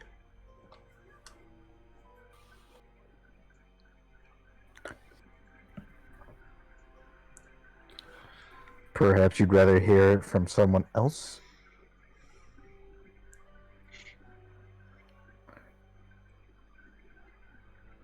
Your your child was with a man named Richie. They had heard rumors of Mr. Ash's potent abilities and decided that they would break into his haven and try to take them for themselves. Mr. Ash responded accordingly. He's dead. That's what you're telling me, he's dead. After he attempted to kill Mr. Ash, yes. Did he? Because wasn't he the one that was gonna try to stop him? I don't know, I walked in at the last minute and stabbed the guy. Yeah. Hey, they had to pay for their sins. You see him sort of run a hand through his hair, and he just makes these ever more frantic grabbing motions as he just sort of sinks down to his knees. And you can see these tendrils of blood just start running down from his eyes. I killed him. Oh God, I killed him. Nine sort of steps forward and places a hand. Hey, you didn't mean to. Pull yourself together. No, I killed him. I didn't mean to make him like me. I didn't mean to make him one of us. I took too much, you know? I took too much, and They told me if you give people blood, it puts them back together, but it ain't what happened. I've been trying to find him, and now he's dead because of me. He's fucking dead. Oh, hold on. Make no mistake. Fire killed him. This is true. Though you must live with that sin. Compose yourself. Do you throw a handkerchief at him at that point? Well, clean yourself up. Like a dirty whore. It seems as though you also have an incomplete understanding of our kind, as well as a lack of self-control. I'm not going to immediately blame you for that, however. I have to try to get to the root of this problem and say, who made you, and thus left you to your own devices? Perhaps there's some significance to what Mr. Nine has told me. That's the $1 million question, Xantz, says Nine. I've been trying to figure that out myself. Our good buddy here was in the desert one night, having a few drinks with his friends. He's the only one that made it back. You see, I also hear The rumors desert is coming out of... werewolf. Oh, what's up? The desert is werewolf territory. No. This is true. As Ash and Gibreel say that, I'll say, I do concur with that. And the werewolves seem to have a problem with us going out there. And if we're not careful, there will be war. I'm not saying we couldn't potentially win that war, but do you really want to risk that many lives? Of course, I'm not looking to risk people's lives. That's why I'm trying to get to the bottom of this myself, but you don't seem to understand. It's not one vampire doing anything. It's not two vampires. It's not a coterie. The It's city... all of them. I say, trying to complete a sentence. I see that now. We need some kind of gathering, perhaps, to happen and explain the up and up to these newcomers. I'm coming out of retirement. Or if not, we're going to have more problems. No. More. Simple. Everybody shows up to the meeting, and the ones that don't, their lives are forfeit. So you're siding with Louis, then? Who? Mr. Fortier, I didn't know he was... The I didn't know French he was king? coming to... I didn't know he was coming to the same conclusions as myself. I suppose alike thinks alike. Word on the street is Fortier's been trying to pressure McNeil into establishing a new praxis. Setting up a new princedom, basically. Old habits do die hard. But we perhaps do need some kind of, perhaps elected centralized leadership. Or else, I point to Arnie on the floor, we're only going to have more tragedies like this. Tragedy. Because no, Park's not going to put up with anyone's shit.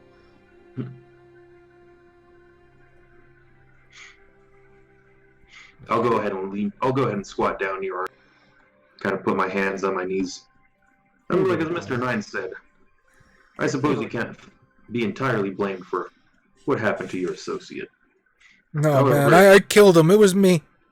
I made him like this, and then... I don't know who the hell Richie is, but he got him with a bad crowd, and he got himself shot. Oh, he wasn't shot. Oh, God, he wasn't shot. Oh, no. I don't like to be dishonest. Mr. Ash popped his heart with his hands. It's just, the story just gets worse. It's like, oh, you found him. Yeah, we did. We killed him. Not quick and painlessly either. He suffered. No, I think he died pretty quickly. Tao Quinn's only asking us to rub it in further.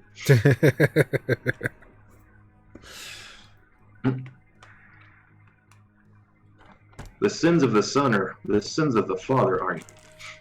Whoever made you and left you to your own devices is fully as guilty of your associate's death as you are, if not more so.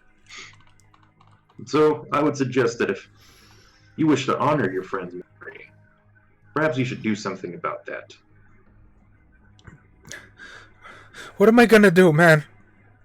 What am I gonna do? 3 weeks ago, my life was fine, and now... Oh, I can assure you, you have much longer than 3 weeks ahead of you.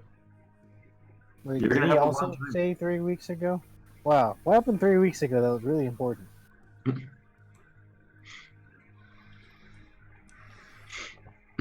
You'll have a long time to figure this out. In Vampire Tale. However, I suggest you live with a bit more caution from. And I'm sure Mr. Nines is taking very, very good care of you, and you'll come to a better understanding of what you are and what we are. At this point, Nimes will chip in. So it sounds like we're looking for the same people, then. Exactly. I've As got... I stand back up, pat my pants off of any dust. I've got some leads that might help. What would you say, Tom? I hand you my handkerchief. No. I'll use it to dust myself off. I've got some leads that might help, but I haven't been able to nail down anything concrete. I'll give you the information on one condition. I want in. Oh yeah, of course. Well, more people on the hunt for the solution will hopefully only expedite things. I prefer not to be attacked by werewolves and hunters. I can take it or leave it. At this point, Nine's turns to Byrrc Ash. Ash, you remember those games of bullet tag you used to play with Jack back in the day? At this point, Jack, that was fun. I remember shooting him, yes.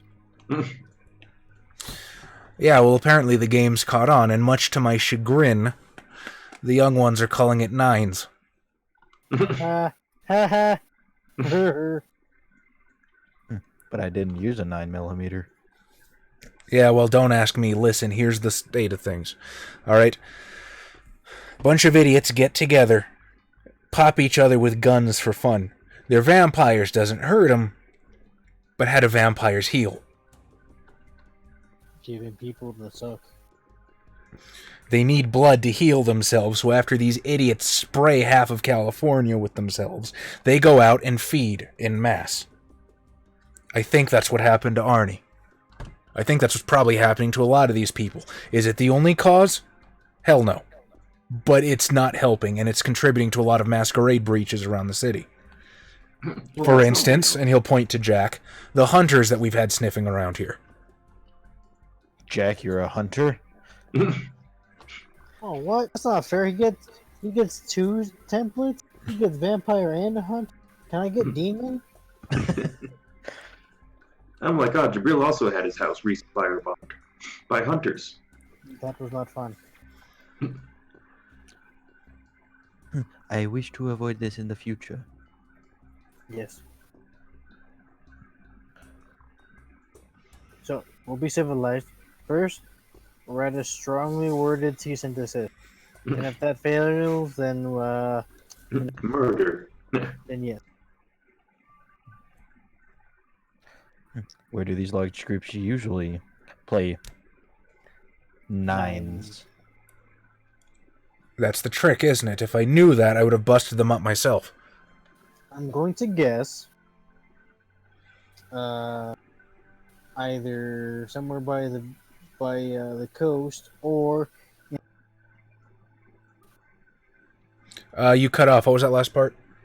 in the desert.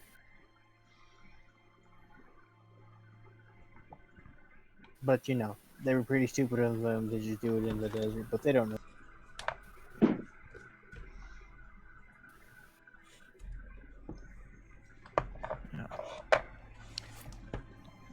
Well then, you should probably go find them somehow. Let's go shake down a bunch of youngins. Is there anywhere the neonates tend to congregate? Perhaps on the beach or something. Who are you Santa asking? Monica Pier. Oh, I'm asking Nines if he has any idea where the neonates tend to congregate. Probably all over the city. Again, look, Xance, with all due respect, you're still thinking like a Camarilla. All right, we don't have unification anymore. It's a bunch of scattered coteries and gangs. This is true for everybody on the surface. However, we do know of one group underground that is always connected to everything. The Nosferatu, yeah, good luck with that. They don't exactly like the state of things. Arnie will sort of... wait, when I got bit, I was drinking about 3 miles west of the 110 outside the city limits. Maybe there. That's the best I got. Information. If we find who made you, would you like to kill him? Would that make you feel better? Would it make you feel better? Yes. Absolutely. I hate that son of a bitch. I love killing people. I already killed one guy twice, man. I don't know how much more stomach I got for this. I mean, if you bring him back as a wraith, you can do it 3 times. It's true. You can. I know you're new to this whole thing, but you have. Wait, I can get him back? Yeah. Actually, you know what? We have a friend.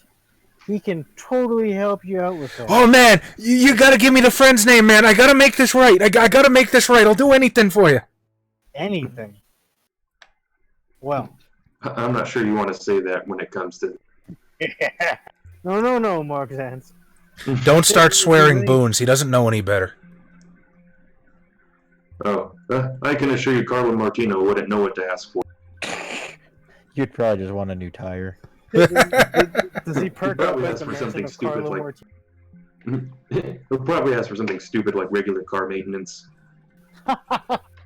My Triumph keeps breaking down.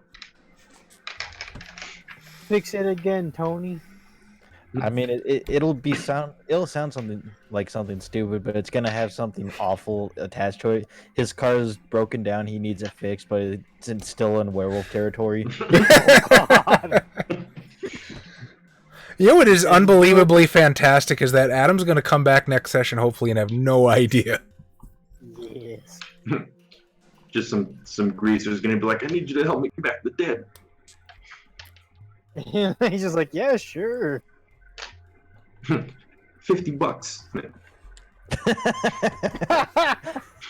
$50. We just discussed how much money that'd be. But I mean, yeah, bring back the dead. Where okay, fine. He's like, all right, I'll do it for like $6. And I get to suck your dick. And I have to suck your dick.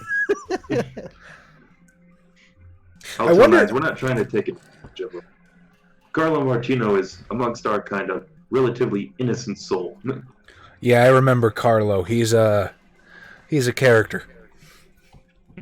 That's how some people would put it. I'll tell him the name Carlo Martino, where Carlo Martino usually hangs out, since he's not a regular always these days at the Giovanni mansion. I don't know where Carlo usually hangs out. Well, I'll give him his phone number. The fucking, the mechanics.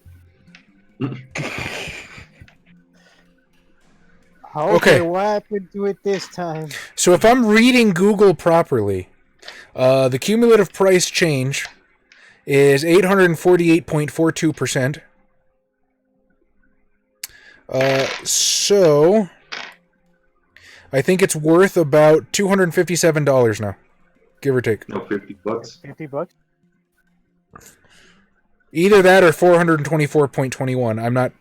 I don't know which is right. It gave me a weird chart. Well, you said earlier 35 was about 240. Well, yeah, $35 comes out to about $240, $250 in the 60s. And I happen to know that because that was what Stephen King got paid for one of his first short stories. I've been following his career lately ever since I read On Writing, which is a wonderfully inspiring book for aspiring writers. I cannot recommend that more. But yeah, so that's how I know that. So I guess I'm more inclined to believe it's closer to the $400 mark. Well, let's see. So I'll tell Arnie that I wouldn't get your hopes too high up. Not that Carlo Martino isn't capable, but bringing back the dead is no easy task. Perhaps you can make your final peace with him at least. $50 in the 1950s is equivalent to about $536. See, Mazzy came up with something completely different, so it's a good chunk of money. We'll leave it at that. Yeah, I paid that woman's rent basically. She doesn't have to go home for. Yeah, basically. Hopefully that's enough money to at least find a decent employment, perhaps bagging groceries or something. Oh, no, Mazzy is correct. I was looking at 1950. 1956 is 475.51. And then I'll tell Arnie, if you can, find something meaningful to him. That makes it easier to speak to the dead. I don't even know this guy. I met him here one night, man. I suppose you have some investigating to do. Yeah. Ain't the truth. See? You've come into a strange new world. It's an awful one. However, there are some possibilities that you would never consider back in mortal days. Shit, I'd give anything to just have stayed home that night.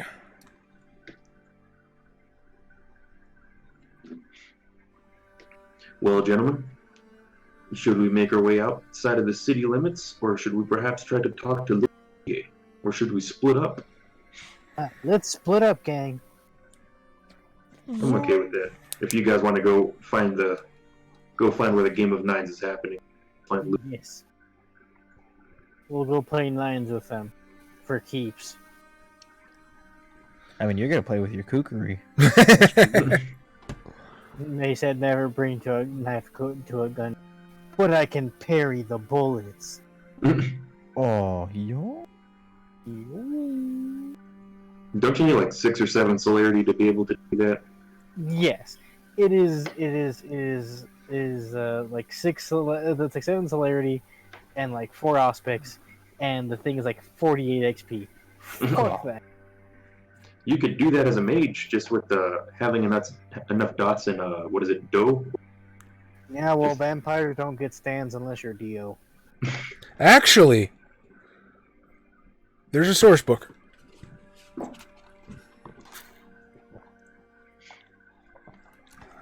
Understand? None of the mage version of El Fuego was able to grab bullets out of midair. The Character creation. The Talmahera have figured out how to harness true magic as vampires.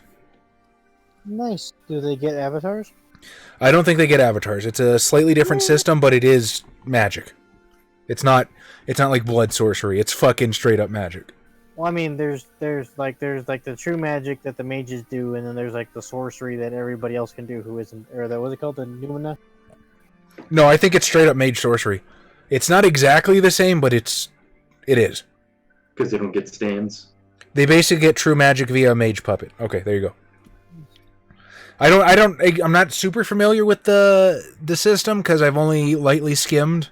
What was it called? Black Hand Guide to the Talmahera, but The true black it's there. hand. Ah, okay. Oh, that's cool. So I suppose they're splitting up then. I'll be taking my Phantom to 40As, and I have no... And probably pick up Carlo on the way. Okay, how late are we going tonight, guys? I don't know. I don't work tomorrow. I don't have to go in until later. I can probably go until at least 1. Tom? That's fine. Okay. Yeah, well then, friend Ash, should we go get some bigger toys? You're gonna play 9 with the Browning? They're playing 9s. I'm playing 10. I mean, it's not a Browning. I'm playing 9s with a 9-inch fucking bullet. I thought that's what they meant.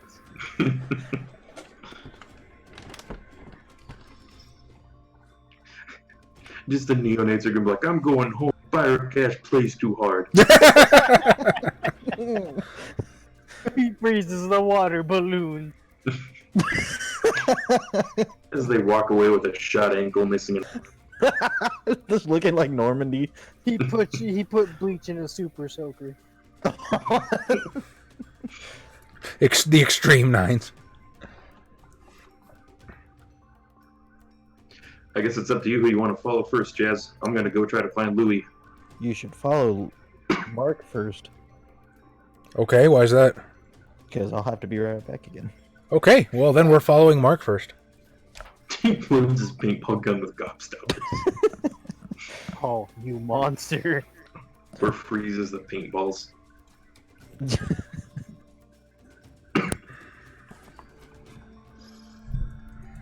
Okay.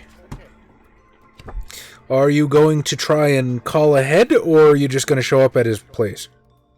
If this dumpster has a phone, I'll try to call him first. Yeah, the dumpster's got a phone. Okay, I'll try to call him first.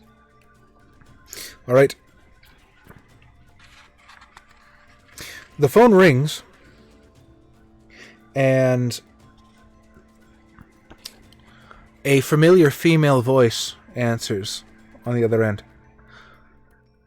48's residence. You would recognize this as Catherine Dubois, the arm candy that he had hanging off his arm back in the day. Miss Dubois, this is Zance. I'm looking for Mr. 48. Ah, yes, you're calling to return the message. Oh, yeah, he called me too, didn't he? I think I had a message from him and runs with the North Star. Yes, You I made am. your choice. Yes, I am. Very good. Can I tell Mr. 48 to expect you this evening? Yes, that would be most prudent. I'll be on my way immediately. Shall I have him prepare refreshments for you, Mr. Zans? Oh, no, thank you. I've already eaten tonight. Very good, then. Any particular requests? No, not this night. Mexican. Then we will see you presently, Mr. Zans. Travel safely. I will thank her, hang up, and go outside and look for my phantom. Okay. You don't immediately see the phantom currently. But as you step outside, rather well dressed, and again, the guy that was handing out 50s, the throng begins to edge nearer toward you again. And these very ragged-looking homeless people. Please, sir, just $1. I haven't eaten. And there's about 5 or 6 starting to crowd around you at this point. Give him 10 and tell him he can have it for himself only if he beats up the other 5. Ah, yes. What a Ventru thing to do. Invent bum fights. You may One have day I this will sell this. if you win. I've already done one relatively good act tonight. You could arguably say I might have done 2. Heard about it. They saw it right before their eyes.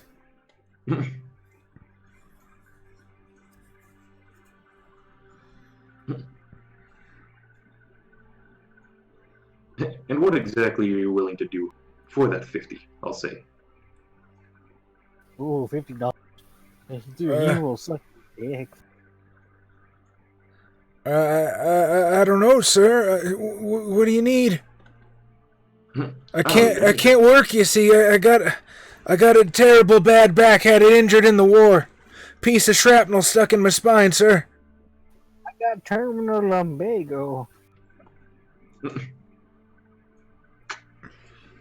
And then as he says this, another sob story erupts behind you. Me too. My knee was twisted in a factory accident.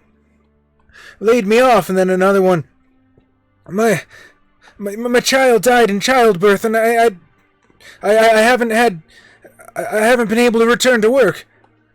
Please, sir, just a few dollars, and then another one, and another one. Just throw 100 on the ground. Attempt once per turn against the same target. He starts looking up mechanics. I'm looking at Dread Gaze and how many people it affects at once. Lure of flames.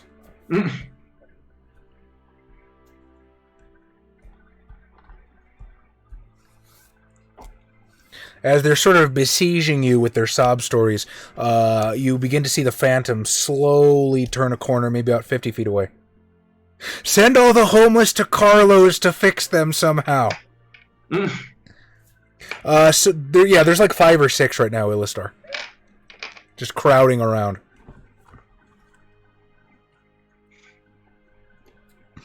I'm going to pull out a bunch of ones and toss them to the air behind me as I walk forward to my phantom. Does Mark Zantz carry ones? In the 50s, probably. Oh, okay. Yeah. I understand, Illustar. Thank you. Okay, so yeah. Just that you pull out money, they take a surprise step back, and just throw it in the air.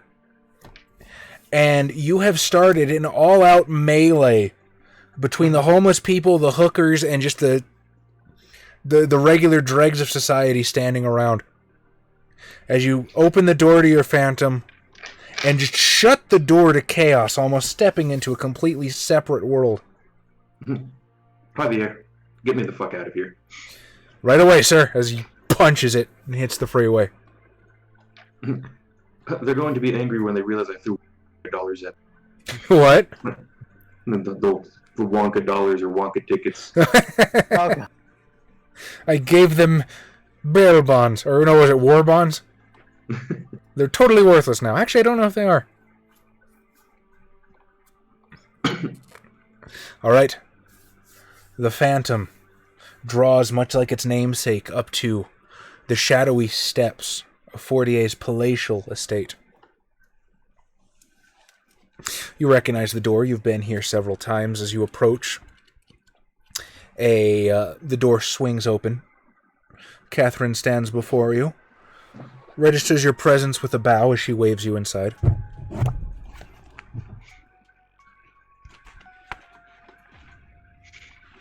I will walk in and sit down and wait for Fortier to arrive.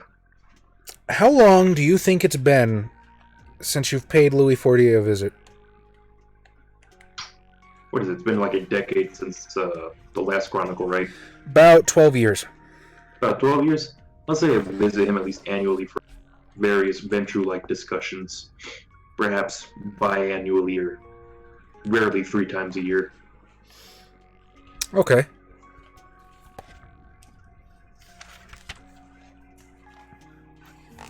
So, as you step into Louis' drawing room, there's another young woman sitting there waiting for you. And I just had her stat block and I closed the book like an asshole.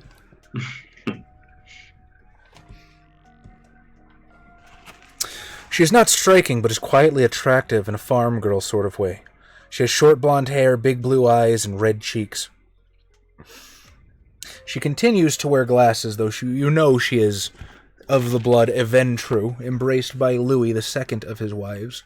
You know this woman is Mariel St. John. And she'll sort of... No. Mr. Zantz, how do you do tonight? I've had better. I've had quite a bit of unfavorable news presented. I'm sure you're about to hear. Do tell. I know Mr. Fortier has been terribly concerned with local business of late. Oh, you know. Roving bands of neonate gangs, hunters firebombing residences, werewolves threatening to attack. The usual for LA. Terribly uncivilized, is it not? Oh, yes, tell me about it. Oh, I've urged Louis to move house several times, but he refuses. He says this is what we fought for, and now we have a responsibility to shape it. I just hope the fool doesn't get himself with a stake through his heart and the sun awaiting him. Oh, he hasn't made it this long. Foolish? No, I suppose not, but can one blame me for worrying? No, but once you plant your flag in the ground, sometimes you have to fight to keep it there. I can assure you the problems we're facing now. We're going to potentially live to see the sun die in the sky. There's going to be a lot of problems from here until then. How very morbid of you, Mr. Zantz, and refreshingly realistic, if I may say so. One has to look at things realistically if we wish to solve things efficiently. I shall have to remember that. A fine set of double doors opens up as the regal countenance of Louis Fortier step into the room. Monsieur Zantz, my friend! Too long it has been, don't you agree? Yes. Unfortunately, as our kind tends to perform, we seem to only meet on business occasions nowadays. Perhaps that is truly the curse of Clan Ventrue, no? He will very gingerly take Mariel's hand. Kiss it. If you would excuse us, my love, I wish to attend to such business in private. And without a word, she will nod and leave the room.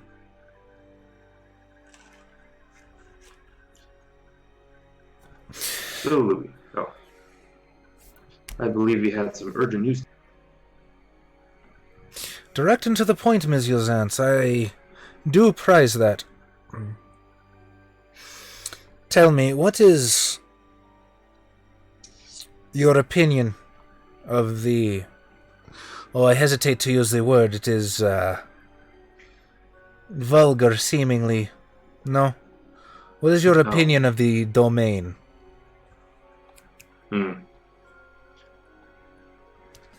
As much as I despise the Camarilla and their micromanaging of everything, and so many of the unnecessary rules, it seems as though without some kind of at least elected official leading the city, things are going to, as they say colloquially, going to hell. There's no sense of order, and well, it's all well and fine for us to have personal freedoms. That's what I fought for.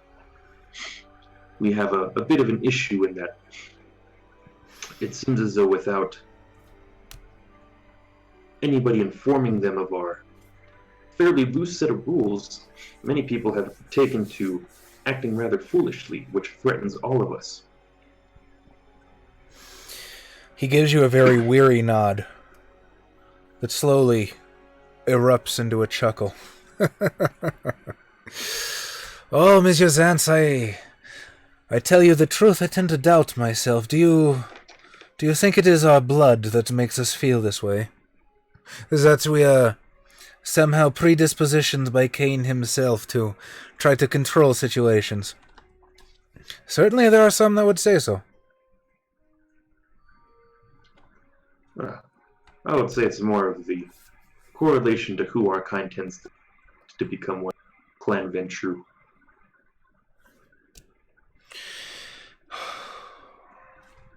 We are, after all, the voice whispering.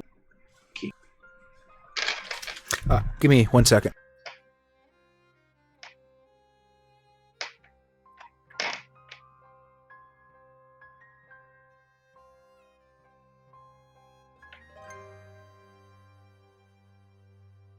You comfortable with your blanket there, Xavier? Yes. It's barely March, and it's already getting so fucking hot. That's why I'm not wearing. Half my body's kind of cool. The other half's like kind of like I want to take my shirt off. That's why I'm wearing a tank top. Yeah. I'm like, ooh, it's a brisk 85 degrees outside. But I don't want to, get anyone hot and bothered on the stream, and especially not for free. So. Okay.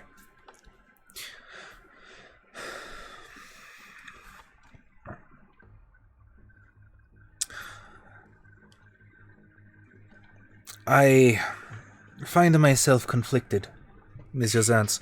I do not believe that our uprising was a mistake. Don Sebastian, he was a monster. He abused his power, but we need order. No, you must agree, no? No, I agree absolutely. The actions of many will affect everyone. As I was telling, what was her name, Mary or Maria? Marielle. Oh, Marielle. As I was telling Marielle, we are currently facing issues of hunters firebombing havens, werewolves threatening to attack due to so many of the neonates encroaching upon the territory, as well as the general masquerade breaches caused by people who don't understand our loosely enforced rules. Or perhaps not enforced at all. My dear Monsieur Zantz, I fear you underestimate the problem by half. No, it's worse than that. Pleasant. Please explain.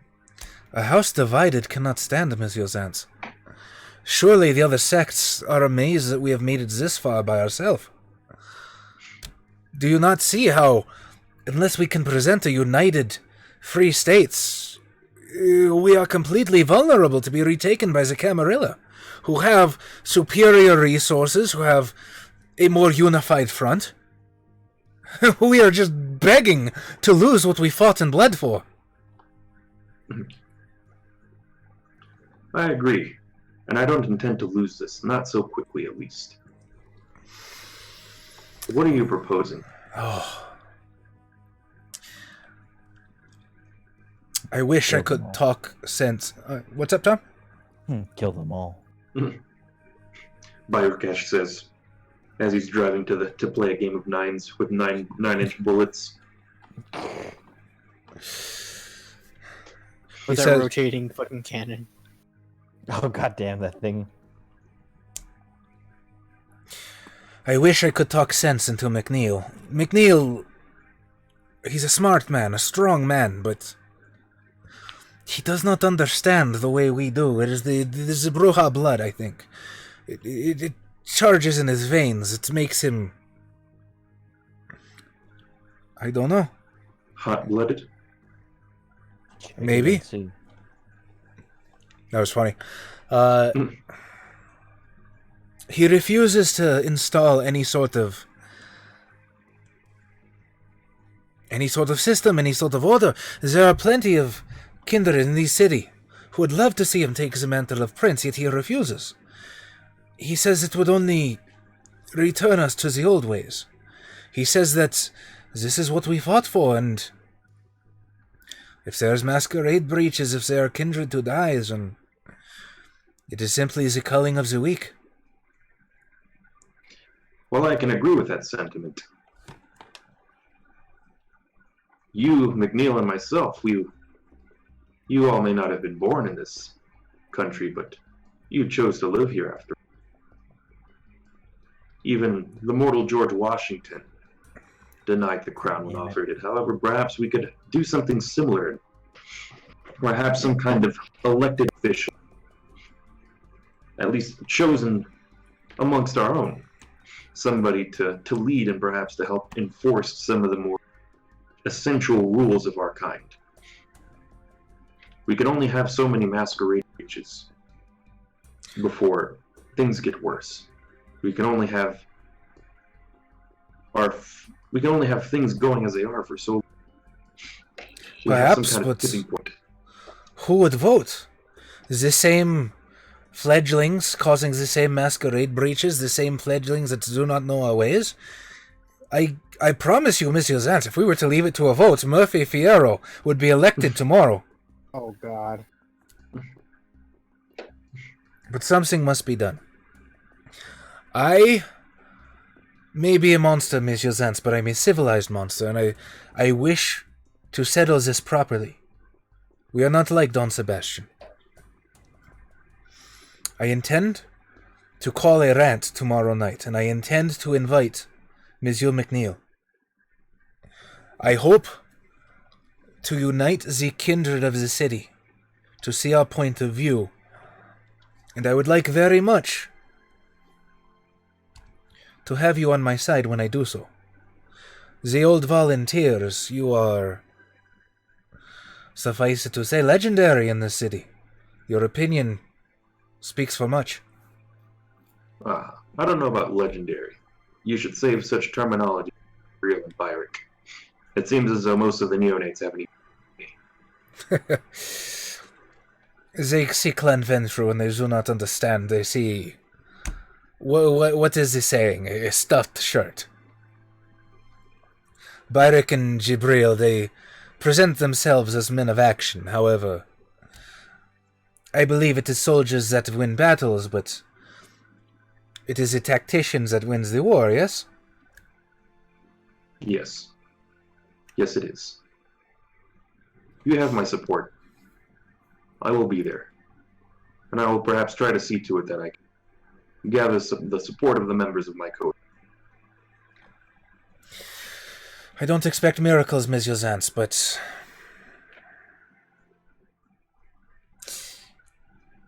I will be in touch with you tomorrow night. Hopefully I can set something up before then.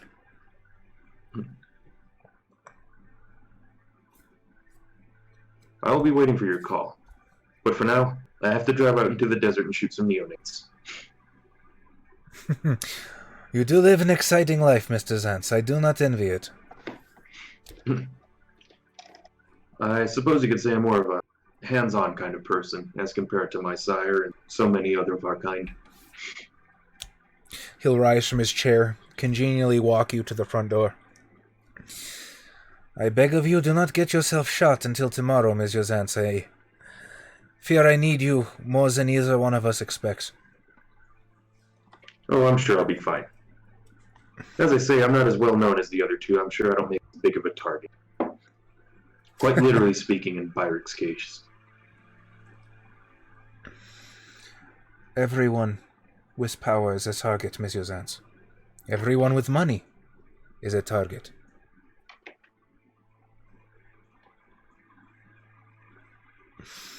I wish you the best. As the door closes behind you, and the phantom roars to life, awaiting your presence. I get it.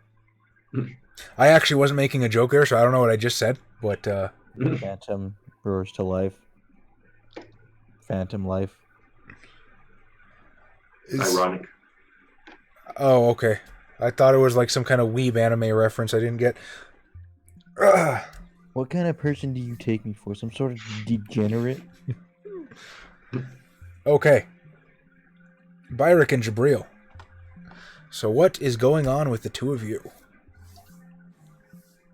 Well, I'm trusting Gibreel to drive this thing to the location. The 3 miles west of... Well, first things first. Oh, right. I have to stop by my haven. You don't just lean over to Gibreel and be like, how many kilometers is that? I'm Canadian. The mythic land of Canada. Still not Canadian. But he came from Canada to LA, right? He was embraced in Canada. So basically Canadian. It's what his VTM birth certificate says.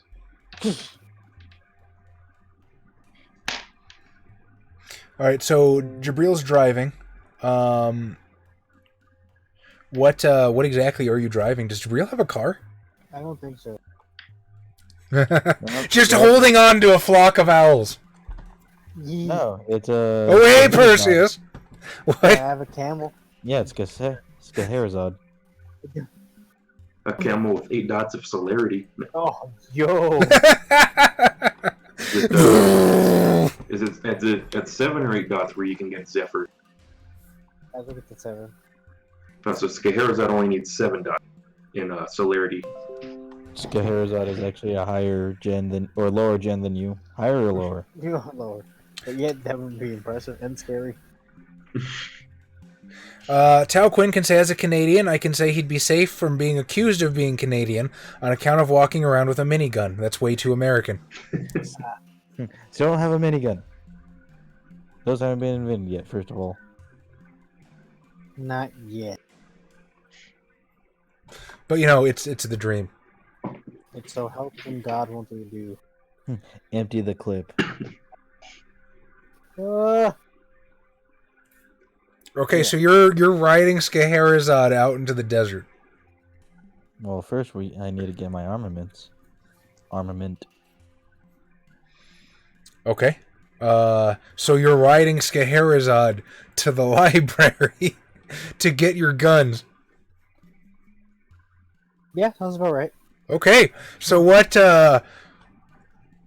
describe to me the scene, and what happens as you are riding this camel through the streets of Los Angeles.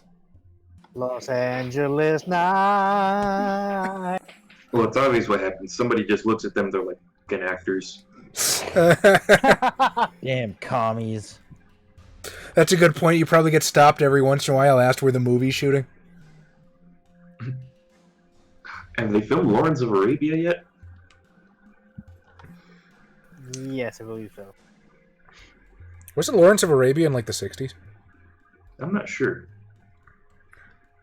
1962 film. Haha, I knew a thing.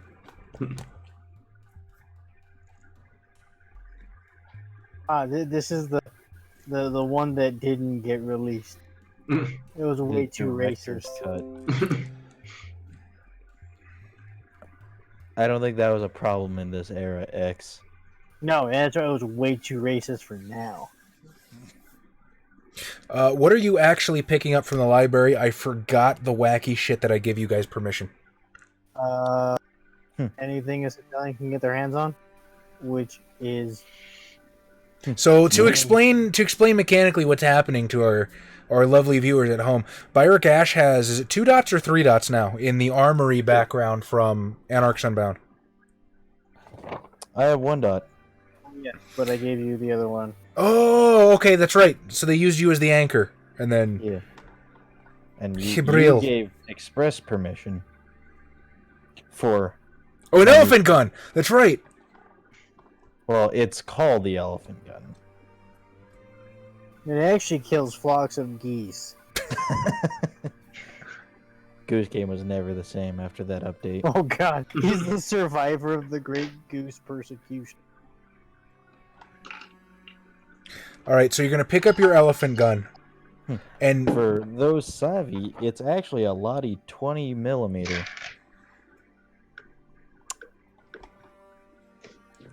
my God, people are gonna explode. Which is an anti-tank rifle used in World War II.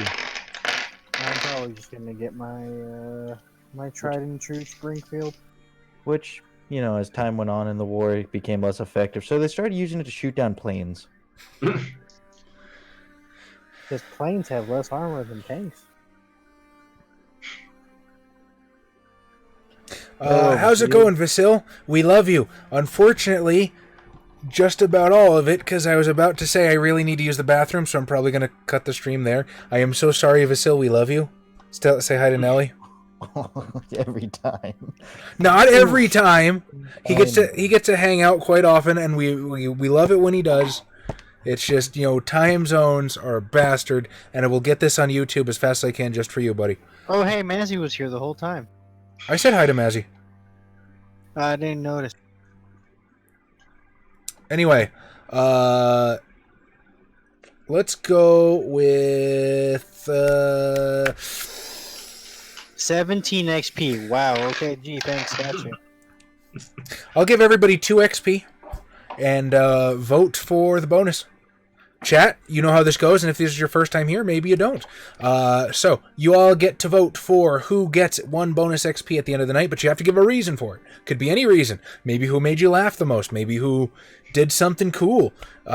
Entirely up to you, but you get to have a say. And if you're watching on YouTube, vote in the comments, and I will tally it up last time. I gotta give it to Byrick for Kali mawing that dude. Oh. Fuck. Sorry. If you're hearing that chiming, I keep getting people, like, messaging me, and I'm trying to ignore it, and it's not working. Sorry, go ahead. Continue. I was also going to vote for Byrick for role-playing, being an old fogey, and Yay. not knowing things. Okay, Vasil votes for Byrick as well for his elephant gun. I vote for Mark Zantz for being the most actual useful one.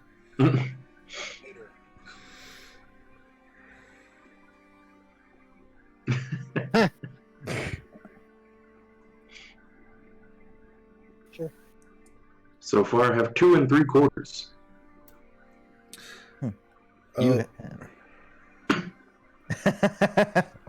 I'll round Tao's up for you because he's majority rules. So it's 2 for Mark so far, 2 for Byrick. Bavil votes for Mark Zantz for all the money he kept giving to people. He gave money to one person and then caused a bum fight, but we'll count it. So 3 for Mark, 2 for Byrick. Mazzy votes for Byrick Ash for cleaning up the ashes, 3 each.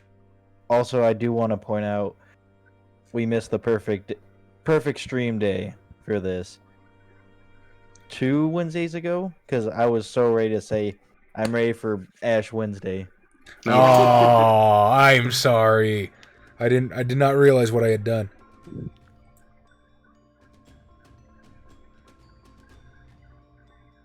Okay, Anorite votes for Mark for the bum fight. Amuse him greatly. Gibreel slit somebody's throat. Xavier, you don't have any proof. Oh, hey! You know who unanimously won the vote for the last session? Adam, Adam. of course he did. So for the last session, I vote for Carlo for these reasons. A, for not using the oral sex card yet. You can't vote for Adam for not sucking a penis. That's how it works. You can only for Adam when he sucks a penis. It B. is expected of him. B, not dying from werewolf-related antics yet. And C, and for completing his objective without dying yet. That is the Dancing Dream Man. Vortigon Silverwood votes for Carlo simply because they want to see what happens. Also, he might get to suck on a red rocket soon. Ryloth Empire votes for Carlo for having the worst way to solve a simple problem, and it still worked.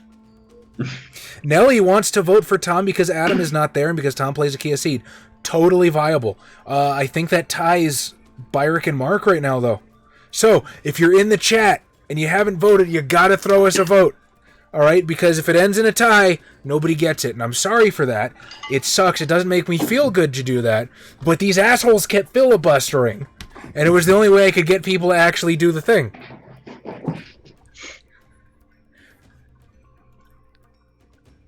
Illustar, Mark for giving a poor prostitute hope for a better life. All I had to do was psychologically dominate her. Actually, I now think that we're tied. Because I got 2, 3, 4, 5.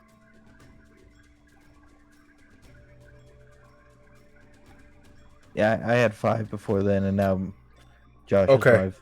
And Tau Quinn changed their ratio to Gibreel, which means I lost one. yeah, Byrick is currently leading at 5 votes.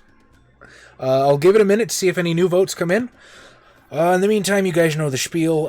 If you like what you saw, like, subscribe, follow. We appreciate it all. If you want to see what we're streaming when, because we do have kind of an erratic schedule, I'm sorry. I'm working on posting an infographic of our stuff. I still need a name for your stream, Tom. We gotta come up with a show name. Follow us on social media to know what we're streaming and when. If you like the stories I tell, chazlabelle.com. I post free fiction there every week. Is there anything else I forgot to mention? If you really like us, there's a Patreon. You don't have to. Do you guys have backlogs of these sessions on YouTube somewhere? Yes. If you we archive all of our streams, right? Yeah, 100%. The link should, like, literally on Twitch right now, the link should be there. Just look for the YouTube logo. If it's not, I'm a fucking asshole. But we actually linked to Markiplier's channel. Wow, you have so much to catch up on. Oh my god. That was back when we had no idea what we were doing or what was gonna work. I gotta say though, like, it is probably some of the best Vampire we've ever played. Are they organized by storyline? Also, yes. I have playlists. I do the thing. You binge watched us? Damn. Anorite's hardcore, man. Watches this before he goes to bed sometimes. It's Oh fantastic. boy, not for the my favorite anime. Okay. I cannot wait for our videos to start affecting your dreams. I still really have to go to the bathroom. I'm not seeing any votes coming in, so I'm going to go ahead and call the vote in favor of Byrick Ash. Yay. Wow, only streams for the last 8 or so months. Yeah, we've got tons of stuff. YouTube, Evel, we got plenty of stuff for you guys to enjoy on the YouTube channel. I'm going to get the hell out of here. We love you people. Thank you so much for joining us for the stream. You guys are awesome. And you have a fantastic night. Next week, I have something special. Oh. Oh, yeah. Next week is going to be Tom's video game stream. Those don't get archived on YouTube. That's the one thing, because it's up to Tom. He does whatever he wants. Because sometimes racial slurs slip there where you don't want those on YouTube. Jesus Christ, Xavier. That is not true. Oh, well. Okay, well, hey, either way, we're glad to have you here, Bevel. I'm going to get the hell out of here. You guys have a great night. Stay caffeinated. We love you. Join the Discord. Please join the Discord. It's awesome. We have the best We're community. one person away from 100. All right, later, guys.